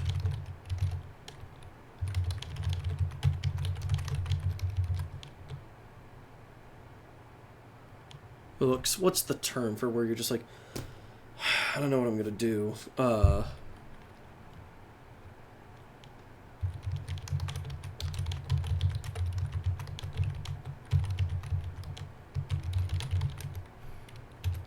that's kind of all we need out of her.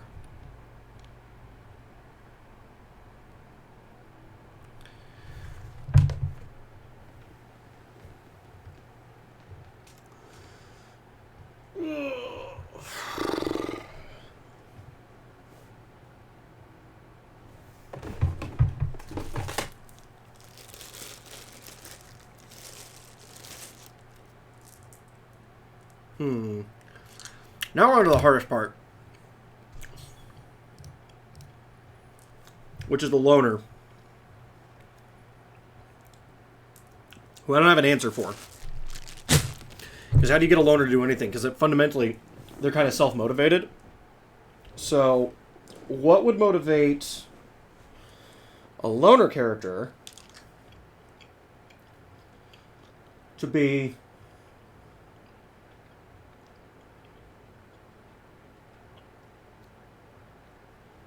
so desperate that they're willing to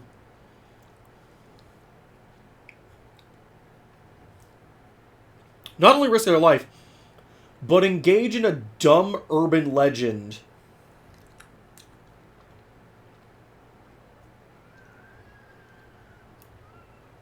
on the hope that it will give them a wish?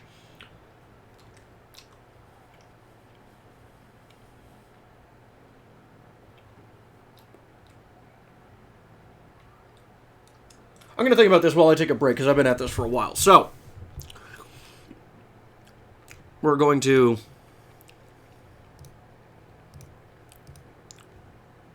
ponder that question while I take a quick break. And when I come back, if I haven't thought of an answer, we'll just jump ahead in the screenplay and move on to parts that I'm more interested in.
And we're back. So, I didn't come up with anything. My brain's kind of fuzzy at the moment.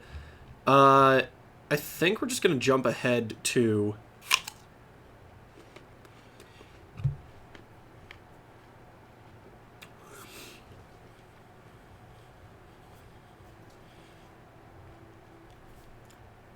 where they all meet up at the campfire and basically kind of get the movie going. Also, I know I picked a kind of crunchy, annoying food, but there's no one in the chat, so I actually don't know who I'm upsetting at this point. Ow.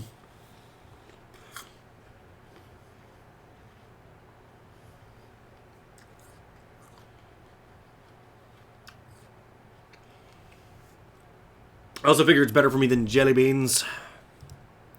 So, as delicious as they are, I should not just be scarfing them down over and over. Alright, so let's get to the campfire.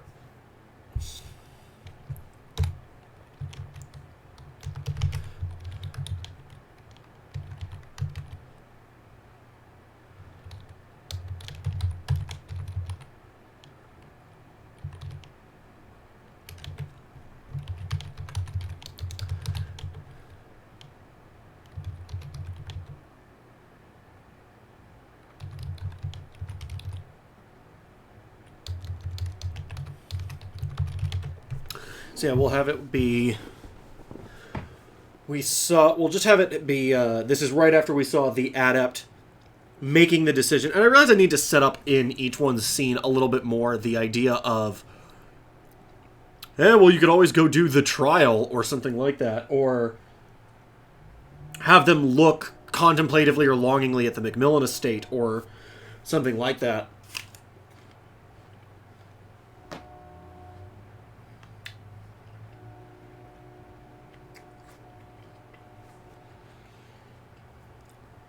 But since I want to just get going on this, we'll come back to it later.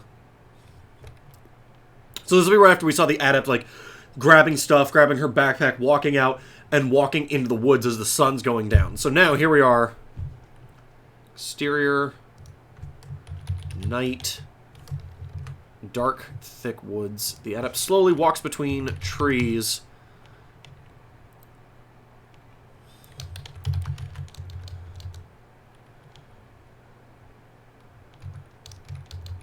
With only...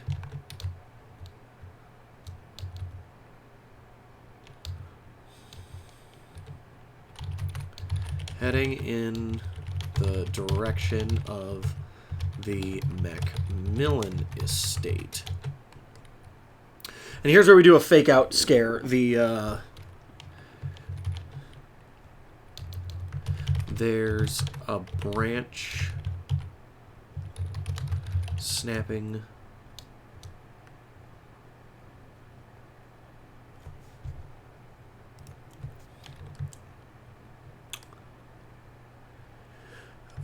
Side view of the adept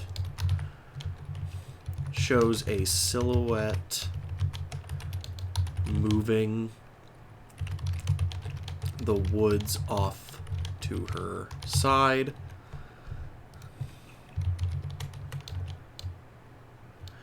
I don't know why I was saying branch snapping noise. It should just be a branch snapping. Also, apologies, I'll be right back. I have to grab another tissue. My stupid nose.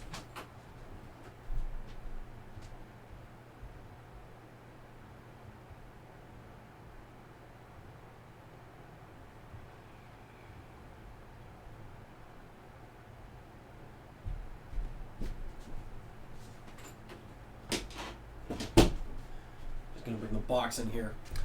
If anyone offers you a chance to be sick, kids, just say no. It may seem cool to have your body betray you and just kind of fail out from under you, but trust me when I say it's not as cool as it sounds.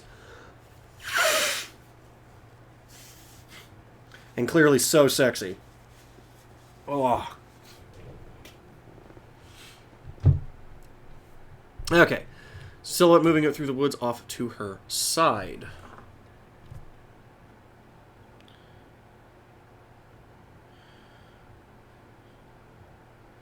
Respond to future plans. Whether or not I go to the gym.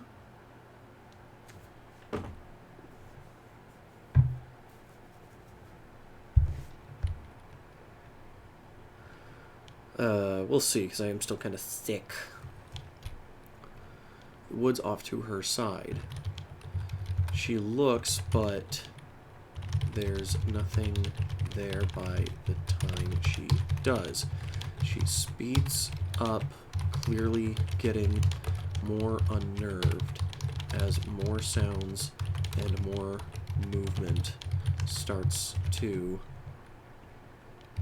pick up around her.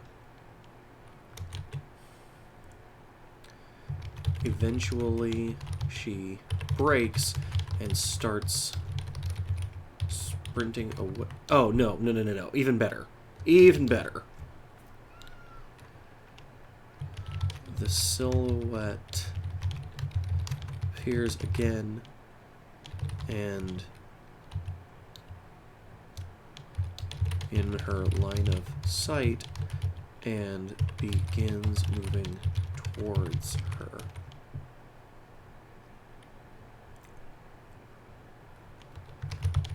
She breaks and runs away, but collides with some screams.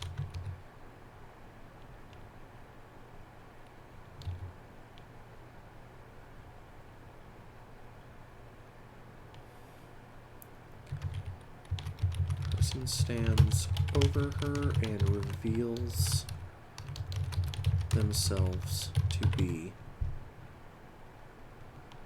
the healer.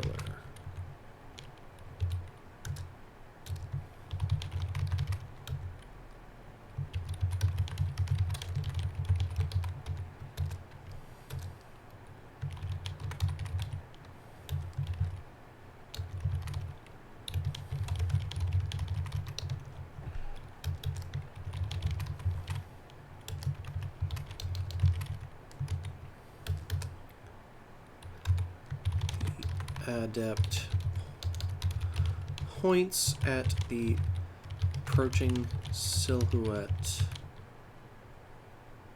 and the healer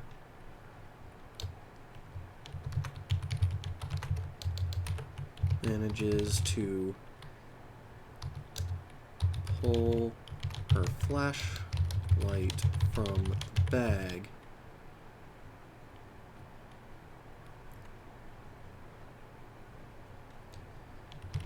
and shine it on the invader. My posture is terrible. Ugh. I really need to get one of those, like, ow, what the? Ah. You ever do something weird and your, like, the nerves in your hand, like, pop? Ah. That was weird. I just wanted to...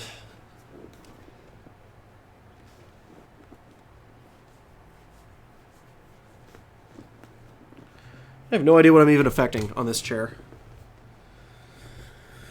I really need to get one of those, like, lumbar thing, like something to hold me up from here. That, and I really just need a desk that lets me actually put my legs under the desk, because I've basically just borrowed an old sewing machine table, and so based off the setup, it's not good. It's ungood. Especially since these aren't even real drawers. I should really just spin this thing around. But that would require a lot of effort now that there's all these cables and shit in the way. Alright, but the invader, who turns out to be the leader,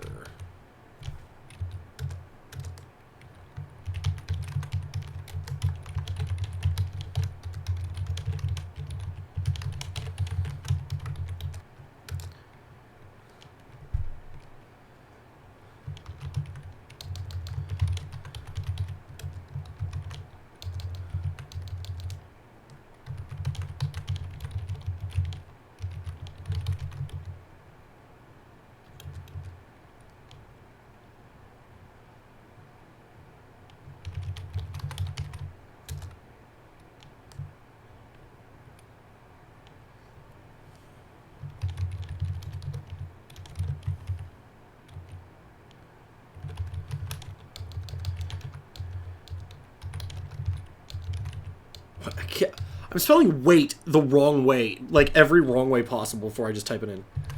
Wait a minute. Aren't you...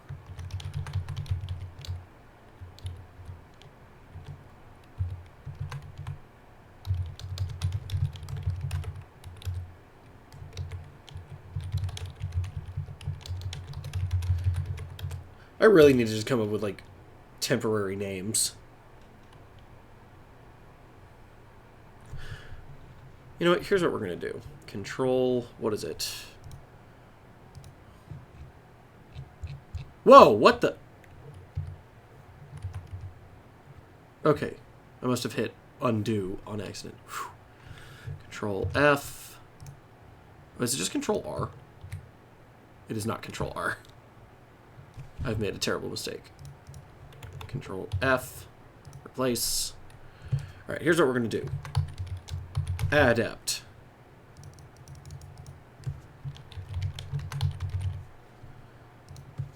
Meg, because that's her name.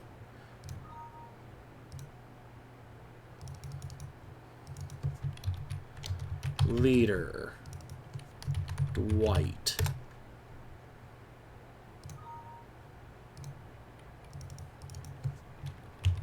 Healer.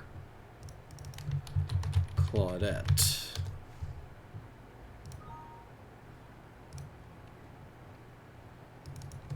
Loner. Which I think is literally just this one time. One replacement, yep. Adapt. Meg.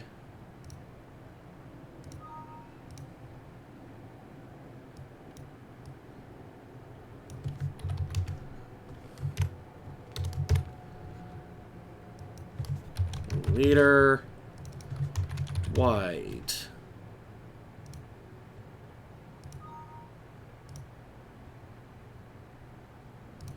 I forget what his actual name is, because I think up here I have it written down as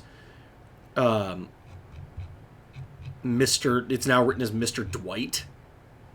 Yeah, Mr. Dwight. I'll have to look up what his Oh, I mean, by I have to look up, I mean I may as well just do it now. Fairfield. Right.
I like the idea of Claudette just being a very down-to-earth, like, very much like, let's get down to brass tacks. I just realized I never switched back to the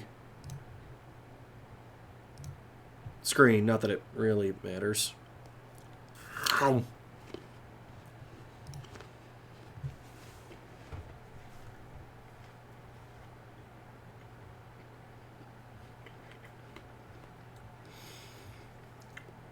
Because at this point, literally, no one is watching. So, worst case, I will just get to... There's a certain point in this story I want to get to, which I do feel is kind of like the moment that kind of sold me on this.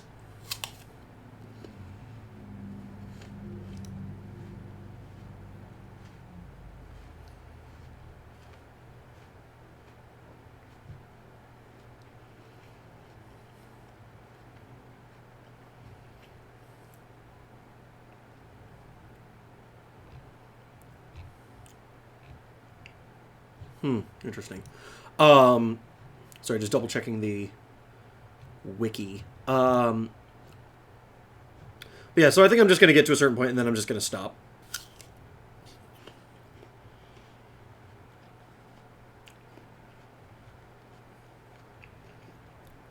Or at the very least, switch over to the game.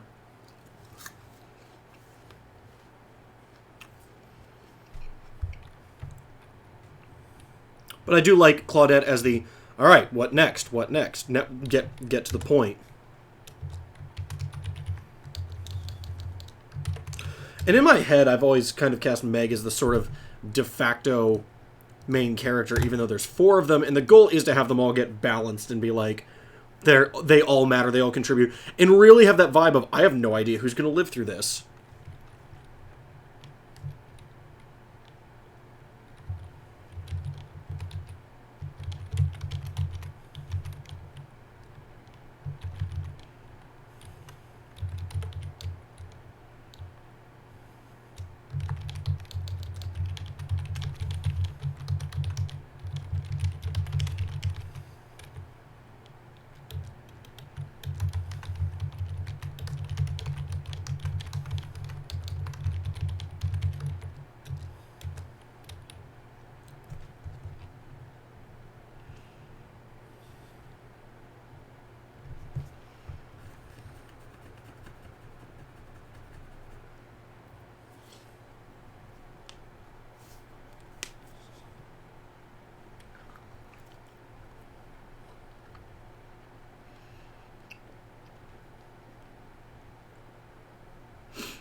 Emerging from the tree line, illuminated by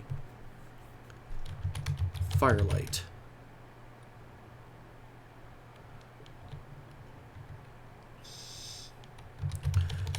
The campfire with Jake already sitting there. It occurs to me I may not need to give Jake a full motivation. In that, I should probably come up with one and know what he's trying to do. But I don't necessarily have to ever say what it is so much as the audience by showing the audience the other 3's goals, we get the kind of desperation that would drive someone here, and we understand that's what he's after. And it also adds an element of, like, can we trust this guy? Which helps throw off the fact that later on there's a guy who is just a traitor, but he's going to be a lot more affable, upcoming, and like upfront, forthcoming, and less shady until he starts being his traitory self.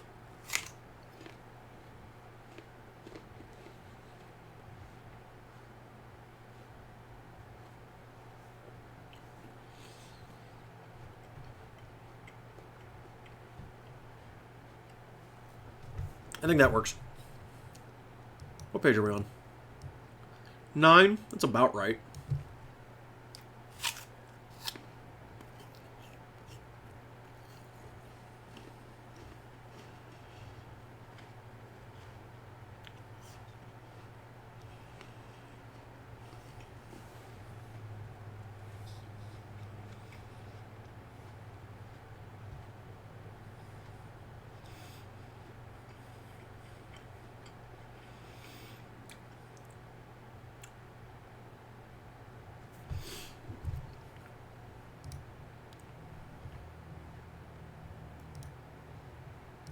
Part of me actually wonders if we even need to have the establishing things of showing these characters being desperate or going through the motions, or if it's better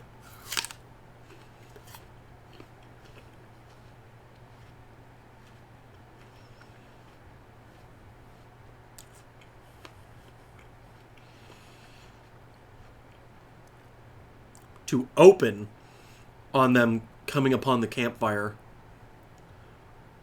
I'm not going to change it right now. It's just a thought to consider.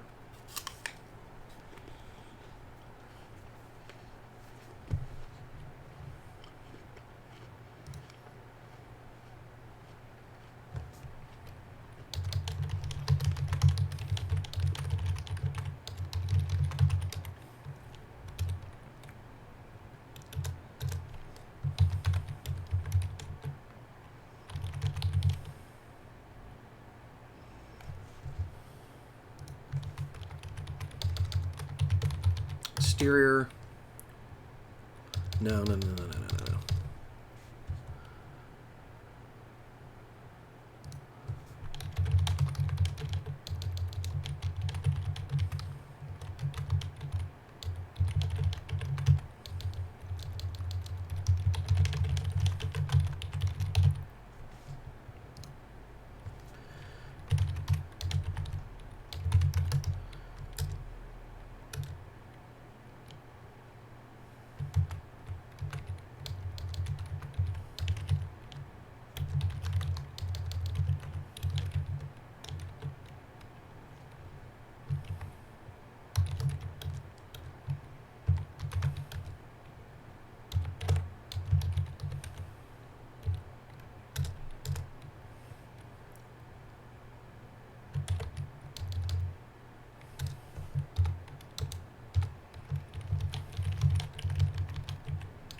Down their stuff.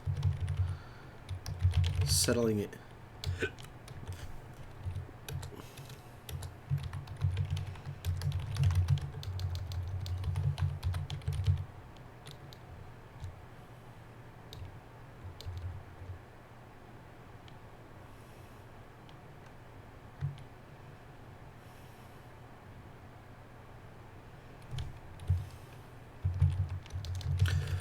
Offering his hand.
Now then, I think, real quick, just so everyone doesn't get to see everything I've got, I believe I've actually written part of this scene before.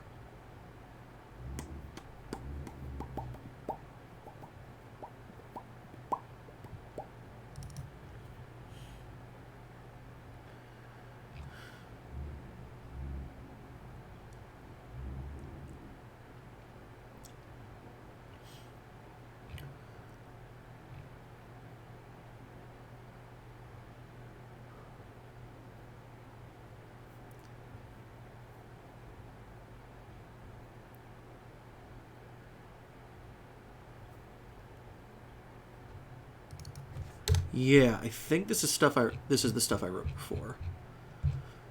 And this, I think I'm just going to copy wholesale.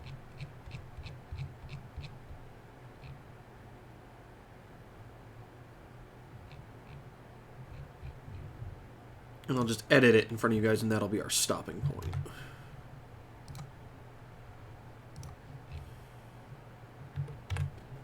Alright, scroll, scroll, scroll, scroll, scroll.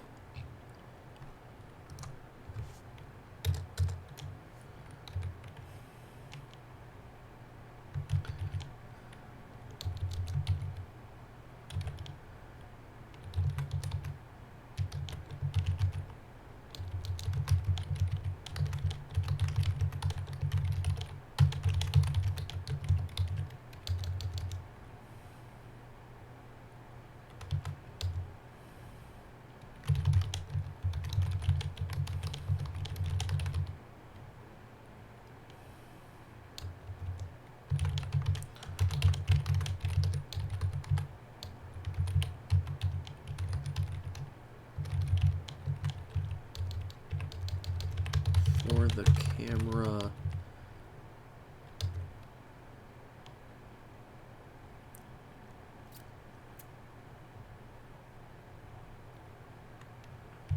Closes in on their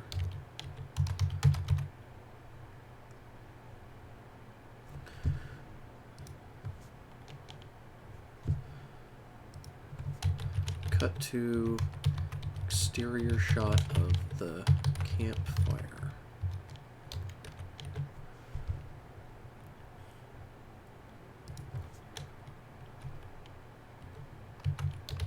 We pick up on their conversation.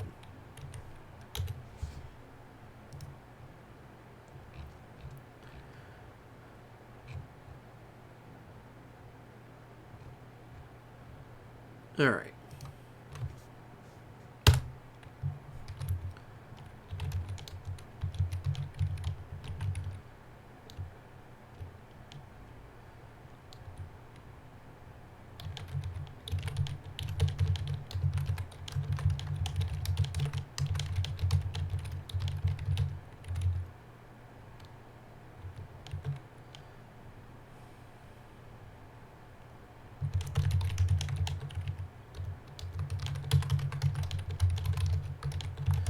Coming out here.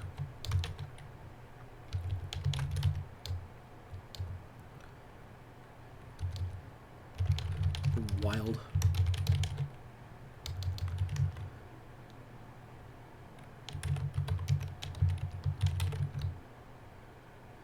No. I think it's better if they don't admit that they're out here for a wish right away.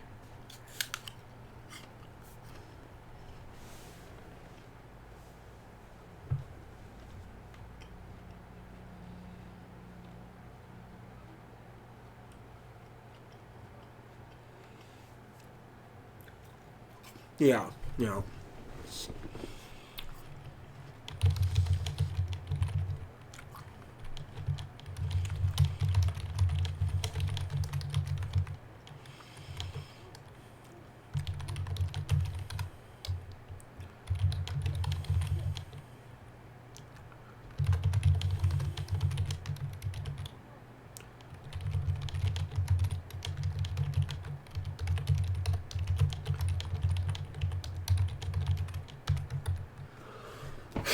Oh, I might have a motivation for Jake.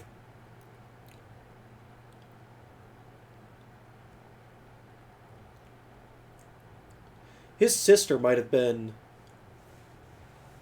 part of the previous trial, and he's here to hoping to find her. He doesn't think she's alive. He's just hoping to find whatever's left and bring her back, bury her, whatever. But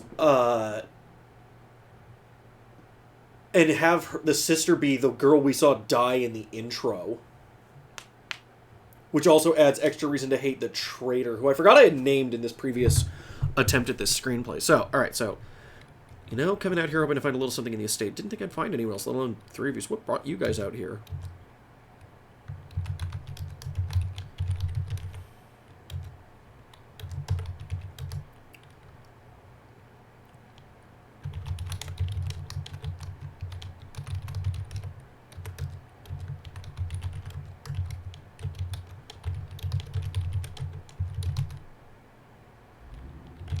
fair to ask. Answer.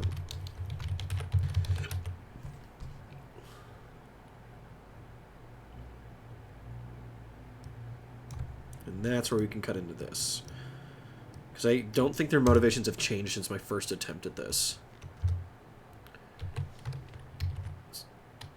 There needs to be an eye. It's just, I'm tired, you know? Tired of being the assistant manager, tired of feeling like as far as I'm ever going to, you know? I just need that little push, a few $1,000.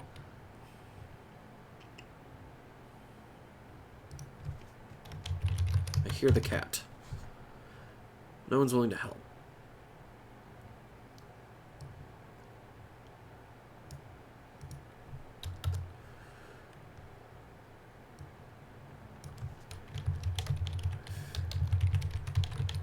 Could find something out here. You know?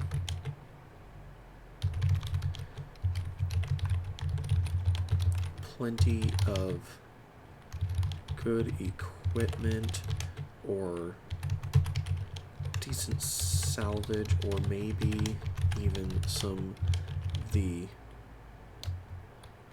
old... What would you call it? Just realized I haven't been on the lobby this whole time. We added a lot. So, what did you miss? Got here. The fire was lit when I got here, just a few minutes before you three. God, I don't mean to pry. I just thought I was crazy, you know, coming out here to find a little something in the estate. Didn't think I'd find anyone else out here, let alone all three of you. What brought you guys out here? You first. Hey, it's a fair question. No, he's right. It's not fair to ask and not answer myself. It's just tired, you know? Tired of being the assistant manager, tired of feeling it's come, blah, blah, blah. Maybe even some leftovers from the mine might be just enough collateral to get the bank loan so I can start my own thing.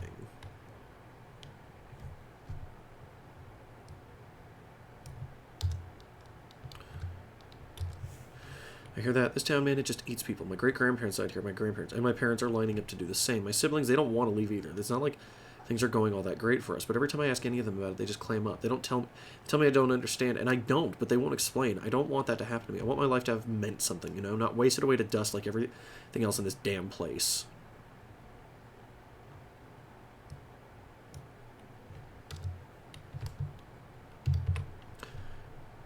I don't think I need to mention that they're probably sitting around drinking beer or something like that. Mom's my everything. She didn't just raise me. She's been my best friend all along. Coached me through dating, school, career, but never hovering. She was big on making sure it was me succeeding on my own, not because of her. She got diagnosed with non-Hodgkin's lymphoma a few years ago. We tried everything. Chemo, radiation, drugs, none of it worked. Then, a year ago, a new trial drug comes out. I figured, what's the point? None of the others worked, but then I started hearing that everyone on this trial is getting better, showing real improvement.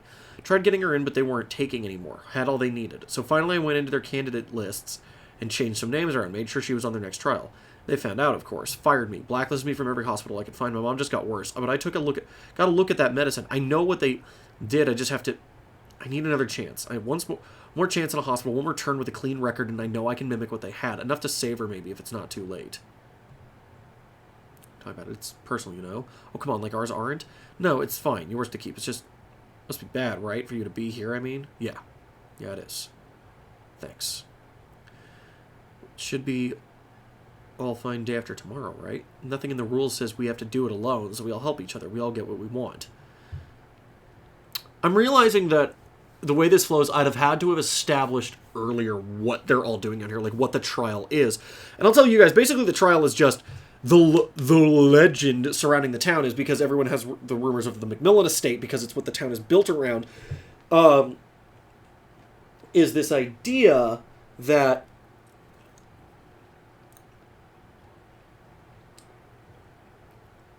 the place is haunted, is the idea.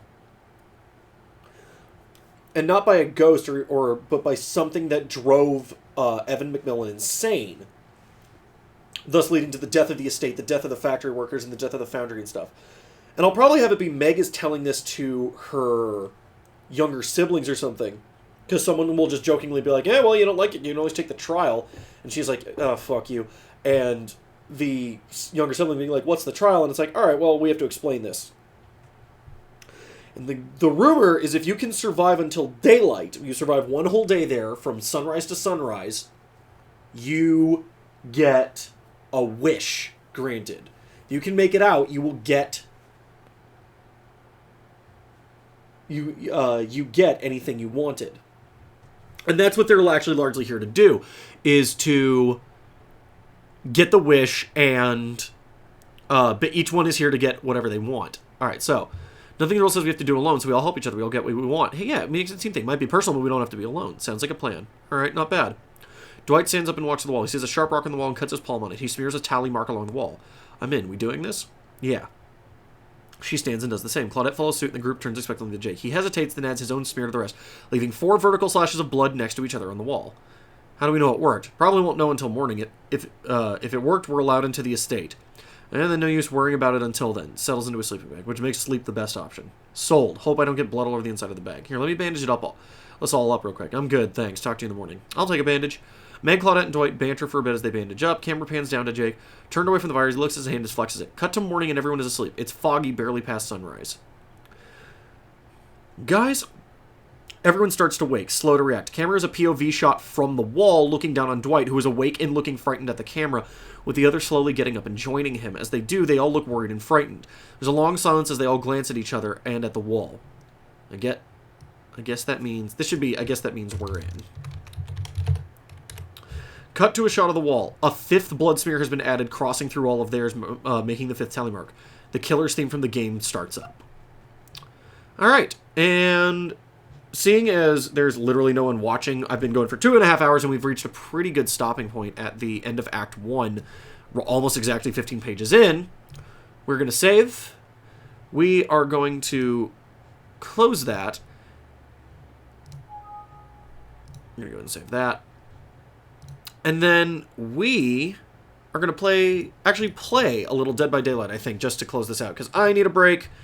I'd like to see if I can get any more inspiration, see if there's anything I missed, and it's not like we're doing anything else. Anyway, let's go ahead and save this notepad.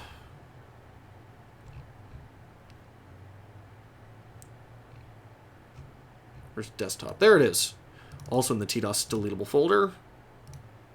Save. Oh. DBD notes. Alright, where's my headphones? Because this game is almost unplayable without headphones.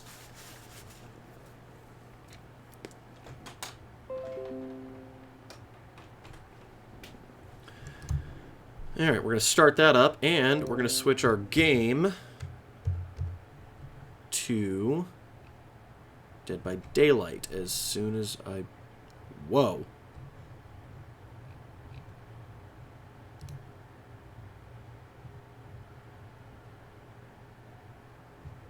Edit. There we are. I hit the wrong button.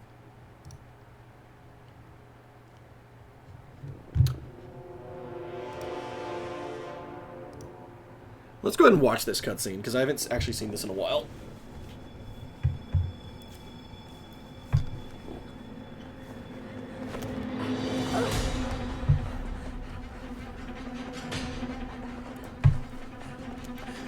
This is the sequence we're going to want to try and copy in the opening.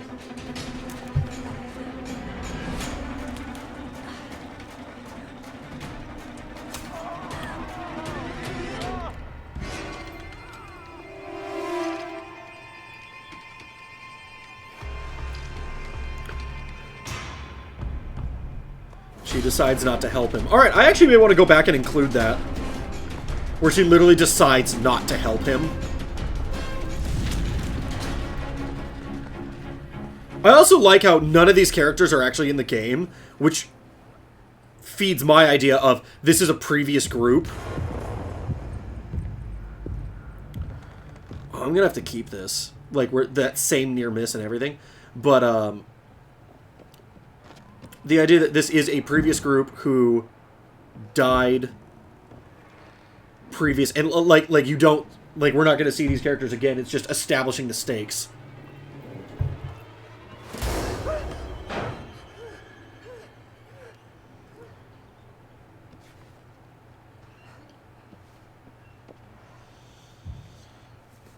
And I know she's the one who hides in here and then gets caught, but I prefer mine where the traitor character is the one who's hiding in here and just watches her die.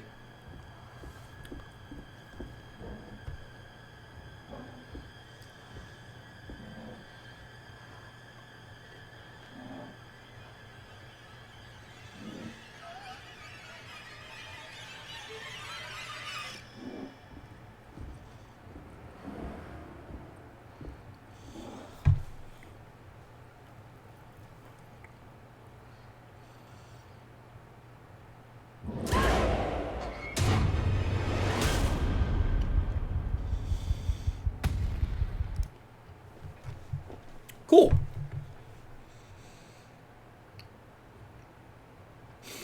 And that tally mark, the 4 followed by the 5th, that's what I was trying to recreate in that scene that we stopped on. There's one right here.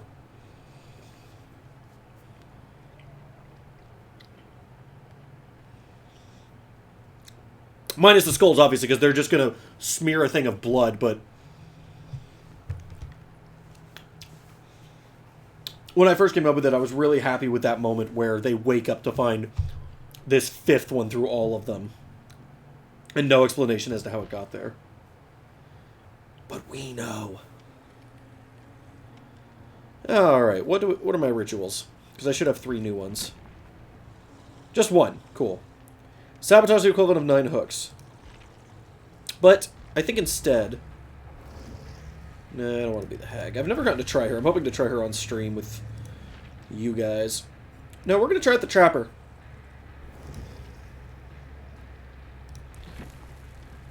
What's my loadout? Inflicts heavy bleeding upon the trapped victim until healed. Sure. Why not? Alright, we're going to do a game as the Trapper, and then we're going to do a game as the survivors, and that'll close out the stream.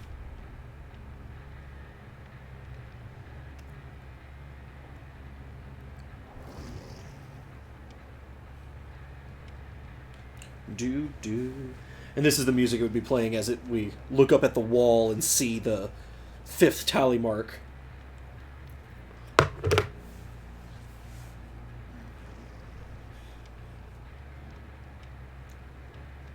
I freaking love that they added Bill as a playable character. His perks are stupid effective.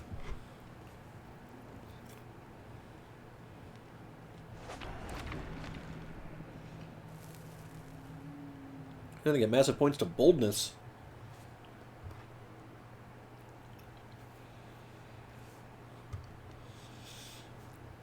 Now, if you've never seen any of my earlier videos, I'm terrible as the Trapper.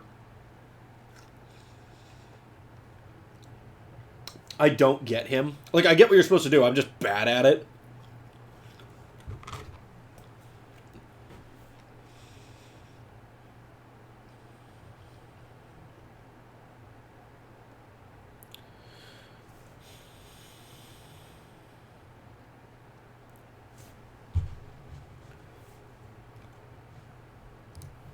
Alt-tab, double-check our page and our stuff while we wait for this to load.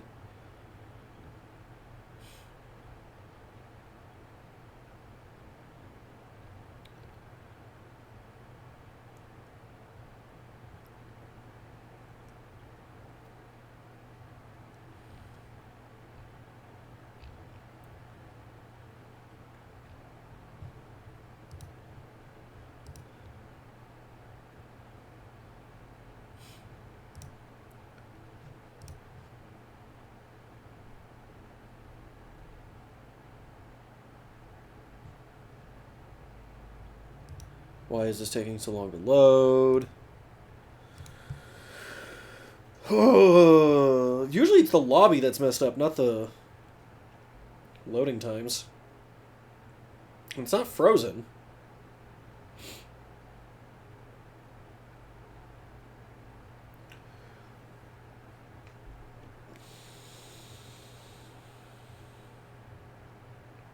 Yeah, it's trying. Wonder what the issue is. What a great way to end the stream, staring at a loading screen. before playing as someone I'm terrible as. Ah, there we are.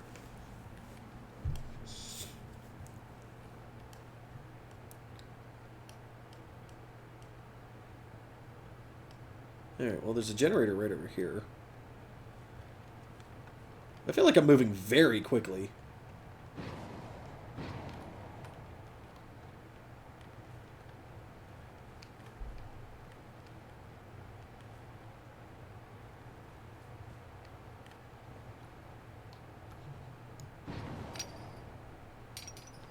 God, you set traps so slowly.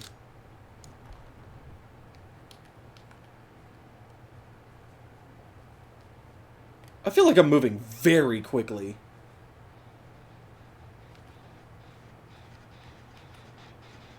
Oh, they were just here. Oh, see?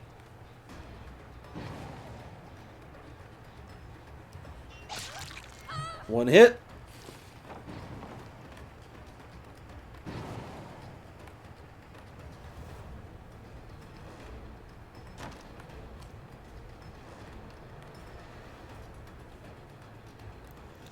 Still see you.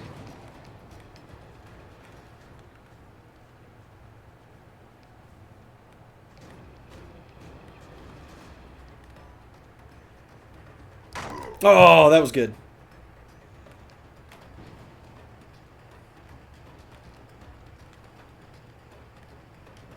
Oh. I actually didn't see her there. I should just be breaking these.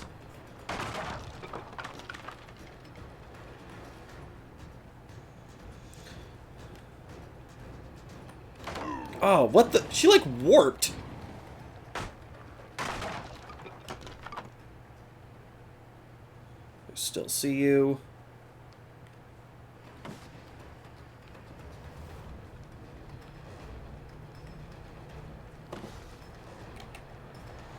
Should have broken this to begin with. This person's good at running away from me.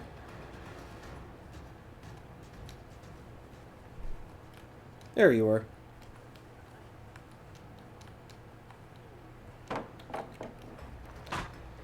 We're gonna end up breaking all of these by the time we're done here.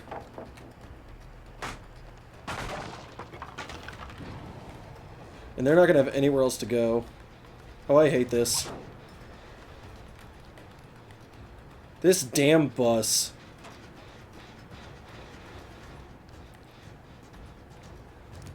Oh, damn it. Gotcha. Now, the problem is I have, like, no perks, so I'm gonna actually have a hard time putting her on anything. So we're gonna go over here to where they just were.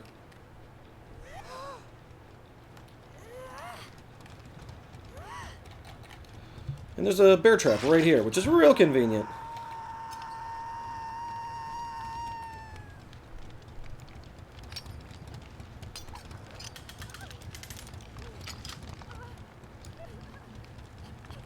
You enjoy. And there's one. Hey, Bill.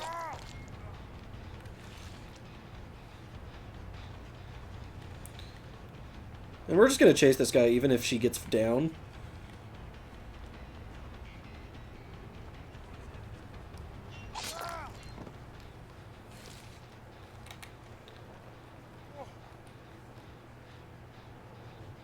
Hook.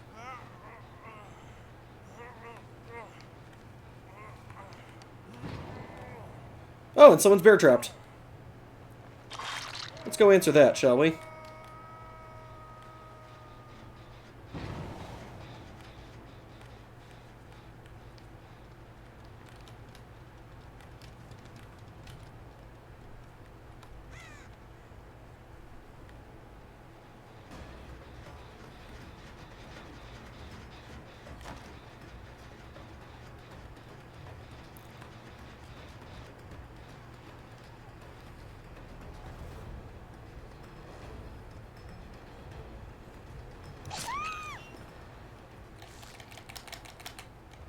Oh, they got the other one off. Huh. This is still going pretty well. Hands down, one of the best games I've ever had is the Trapper. Oh, wrong one. There we go.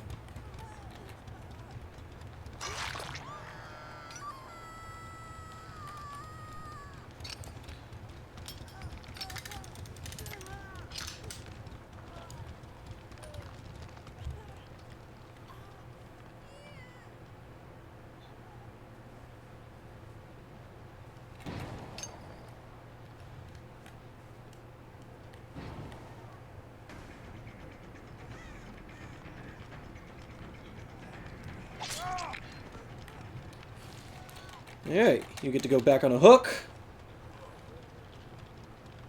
Oh, we're up to 3 viewers.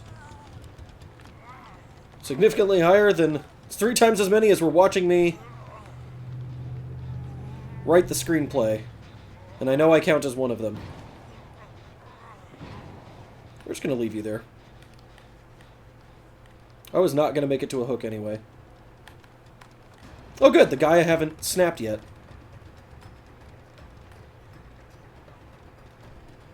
He's got a flashlight? Really? Alright, I've officially hit and or wounded everyone in this game at some point.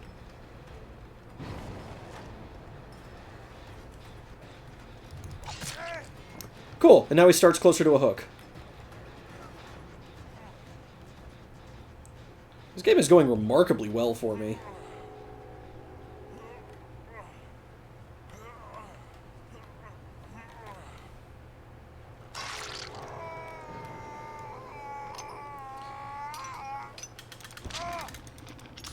So he gets to struggle immediately. So that puts quite a time limit on them. Oh, and there's a bear trap right here.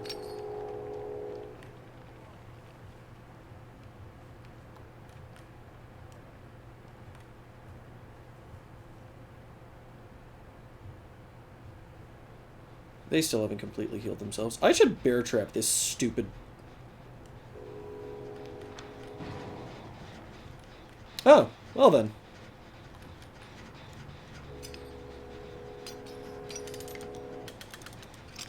This is not a good bear trap, but I just want to have it set down so I'm not just carrying it while I go do this.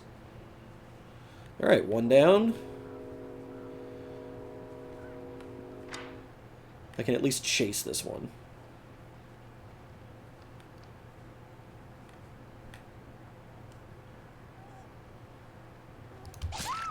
I have no idea why you were walking so slowly, but I don't really care. Nearer hooks? Closer hooks? No. These are not great hook options. We're going to attempt the basement, though. She's probably going to wiggle free. Hopefully she tries to run out that way and ends up on the trap anyway. Space, space, space, space, space! Yeah!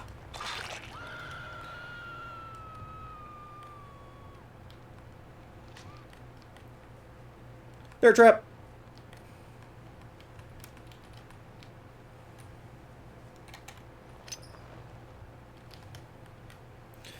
You did good work, Bear Trap. I knew I could trust you as my one and only friend.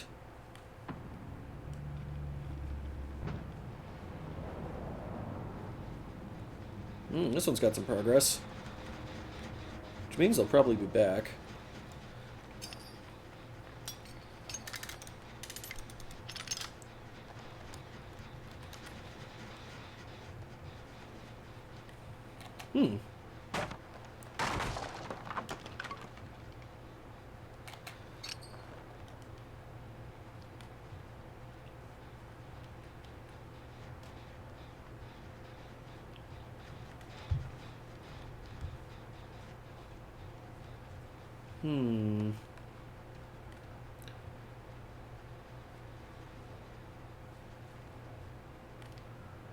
Well, if I don't find him soon, I need to go reset the bear trap near the bus, because that one's terrible.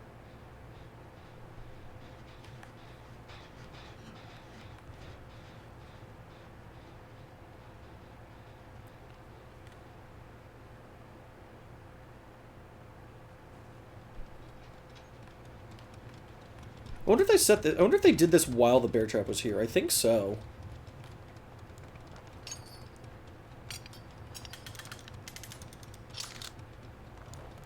So we're going to do that, and then we're going to collect this other one, because this one's doing nothing. Yeah. There's two of them. Wonder where they could be. Right! The bear trap! That's hilarious. At least it auto-resets.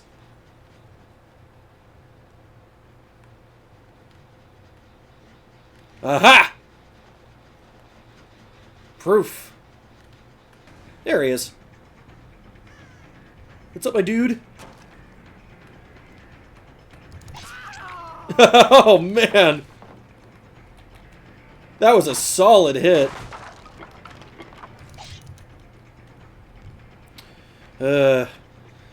Light blindness, mildly annoying, I don't think has ever saved someone's life.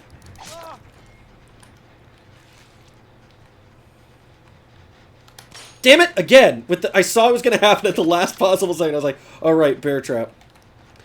Alright, you're probably going to the basement, because I'm getting... No, you know what? Let's hang you up out here. And then we'll just bear trap under you. And that actually guards.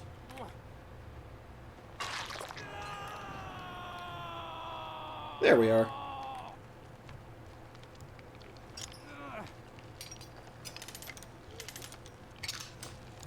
A good chunk of the generators.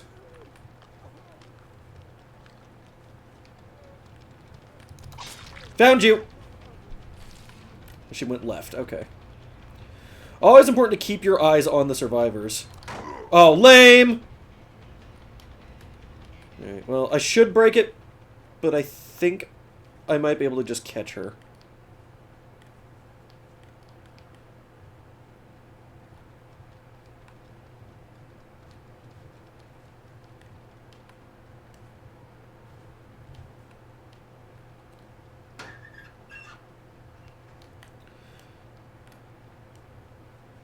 Oh, I'm gonna go break this thing then.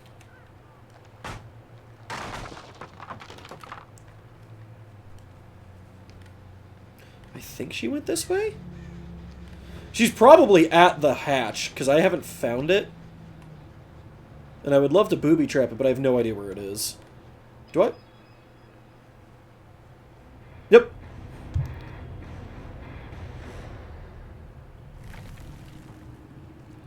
That was a good match.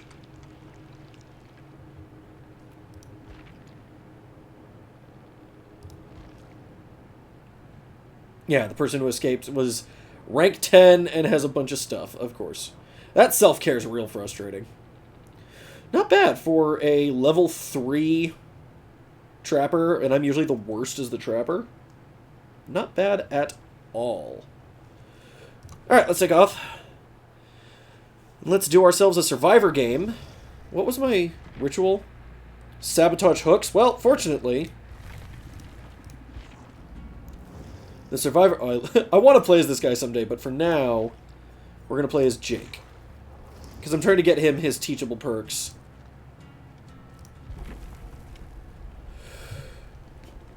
Probably should have leveled up first. Too late now. Alright, blood web.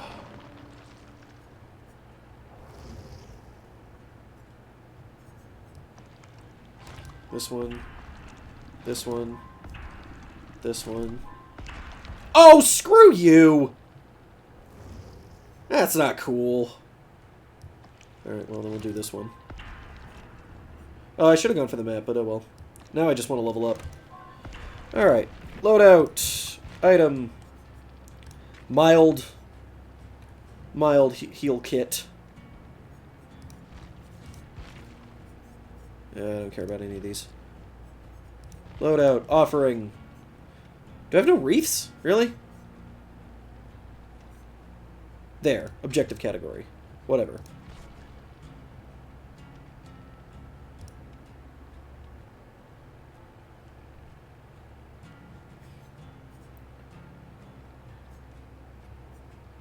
Now, let's do this one. Slightly thickens the dark mist. That'll help me do what I'm doing. Sure. Sure.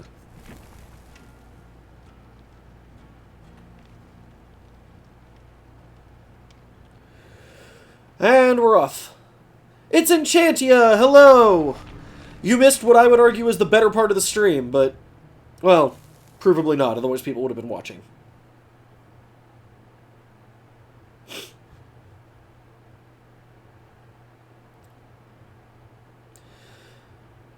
We, as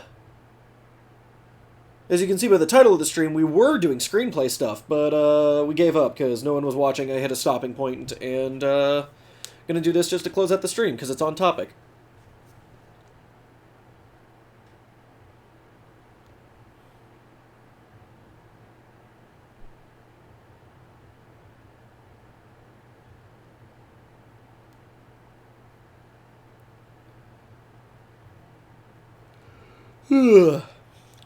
Just in time to join us for our last game of the night. Probably going to die almost immediately. It's okay, Jake. I'm here. I'm Jake.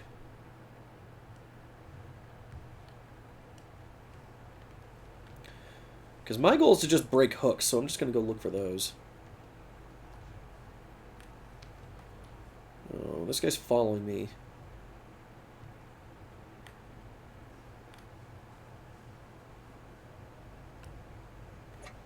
Fine, we'll do generators. At least there's a hook right over there. Thanks.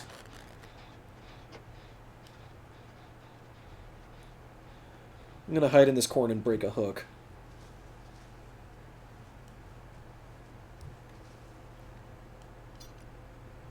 I will probably not get noticed.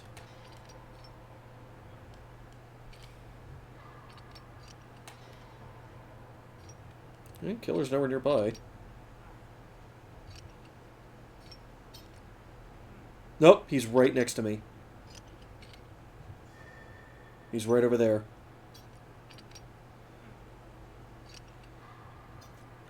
Presumably closing in on the guy who screwed up the generator.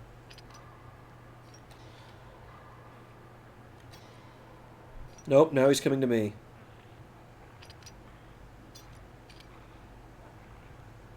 But okay, good. He didn't notice. It's surprisingly difficult to notice people messing up hooks.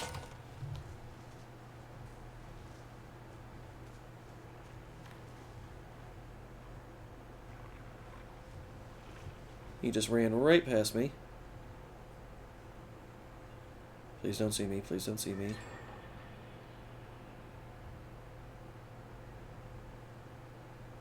He's probably going to go to that generator. I think he's gone.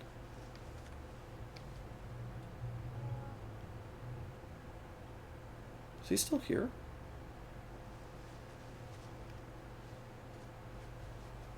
I think he's gone. We're going to operate on the assumption that he's gone. Because that's what makes me sleep better at night. He's decloaking somewhere. Hook! We found ourselves a hook.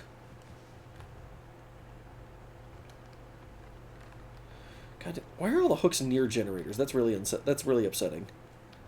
Oh, teammate. Hello, teammate. Please do not lead the killer to my face. My face is my most valuable asset. Is that another hook out in the cornfield? Time to go. Because that makes noise. Here's one.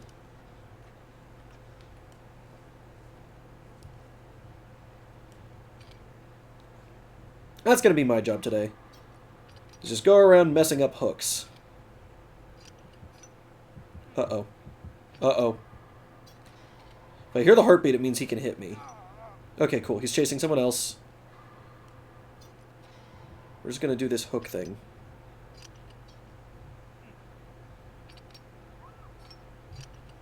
Oh. Oh, no. He might come over here. Faster. Faster. Sabotage better. Don't come this way. Don't come this way. Don't do it. Don't do it.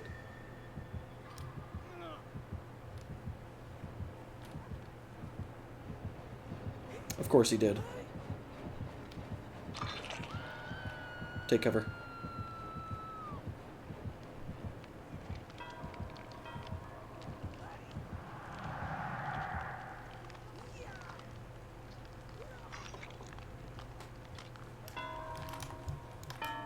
Whoop!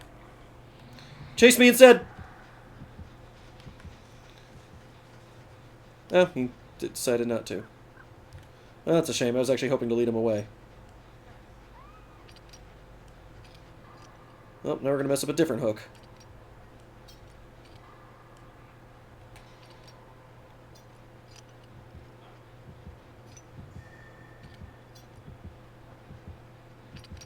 I was going to say, he better be going to the other hook.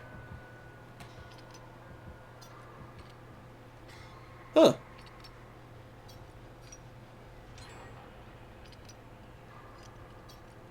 Damn it.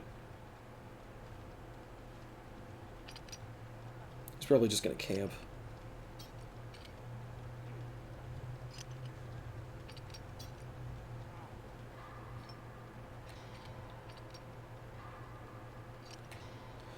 My spine chill thing isn't going off.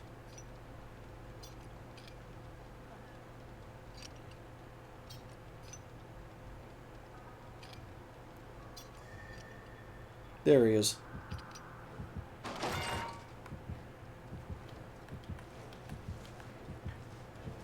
Damn it. He's like right behind me too. Yep. Oh, I ran into a thing. That was bad. I should have been paying attention to where I was going.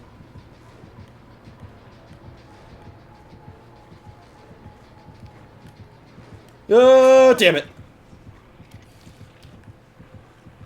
Alright, begin wiggling.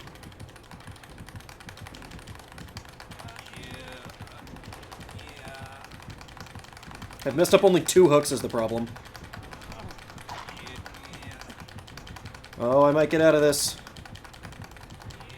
I might wiggle free. Aha! I am the Wiggle Master. None can outwiggle me.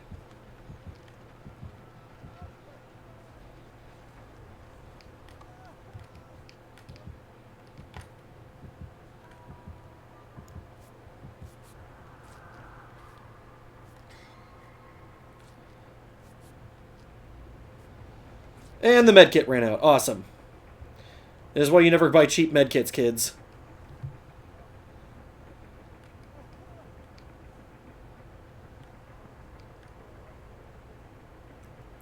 Hook! My life's passion. Breaking hooks. Oh no. That was him. Shit.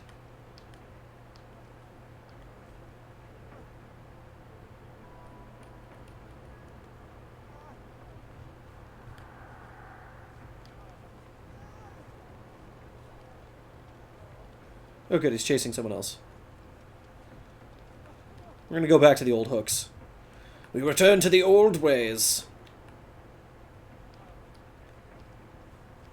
Of course, that also means I'm probably gonna sprint right into him. Oh, this hook is... Oh, because he killed someone on it.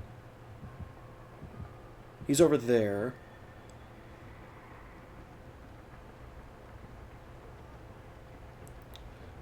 I might have been working on the last... one of the last hooks. Okay, good. He's all the way over there. So we're gonna go this way. Looks like that corner I was in was actually the better place to be. Is that a hook? That's a hook. It's also right in the light, but whatever. It's that funny thing of, because it's not near a generator, it probably won't get me caught.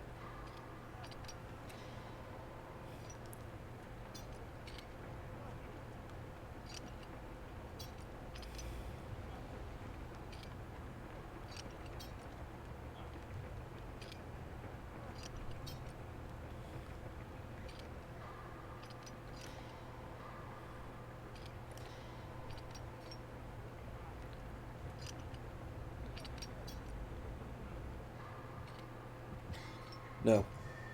No. No, do not come this way. Shit.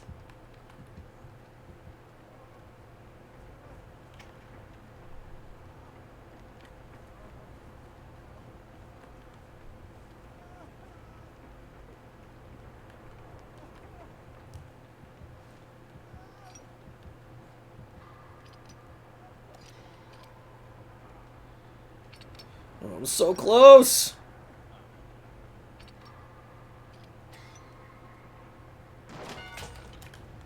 Aha! Fuck you, I broke the hook. And I'm gonna run back this way because I know there's no hooks in this direction.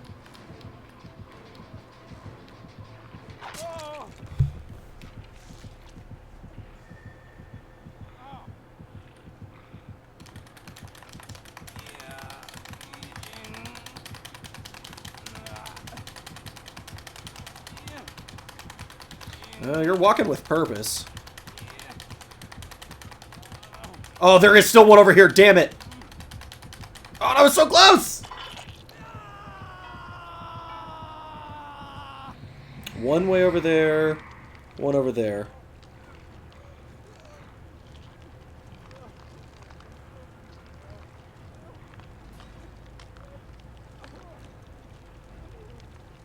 Yes, work on generators, teammates. Make him pay for camping me.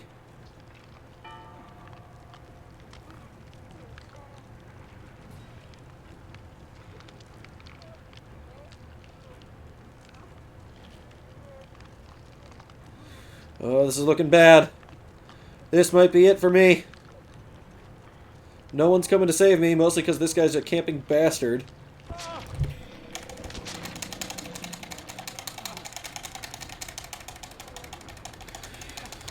I've still got like a 30-second window.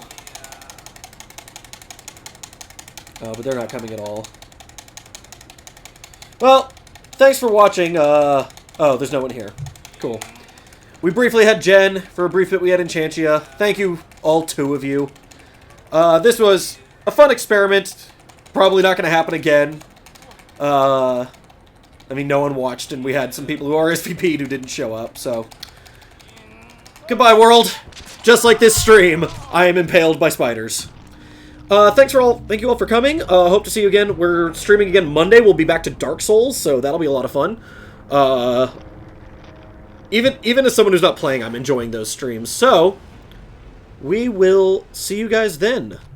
Check our Facebook, our Twitter, our, what's our other one? I thought we had another one. Anyway, Facebook and Twitter bare minimum, because those are the ones we update regularly. You should be able to catch on to those. They're all right here on our stream. And if you like what you saw, feel free to like, comment, subscribe, whatever is relevant. You can find us on YouTube, and just share our stuff. Bring anyone you think you would like, who would like what we do, and let them give us a go. Thanks for joining me, and I will probably see you Monday.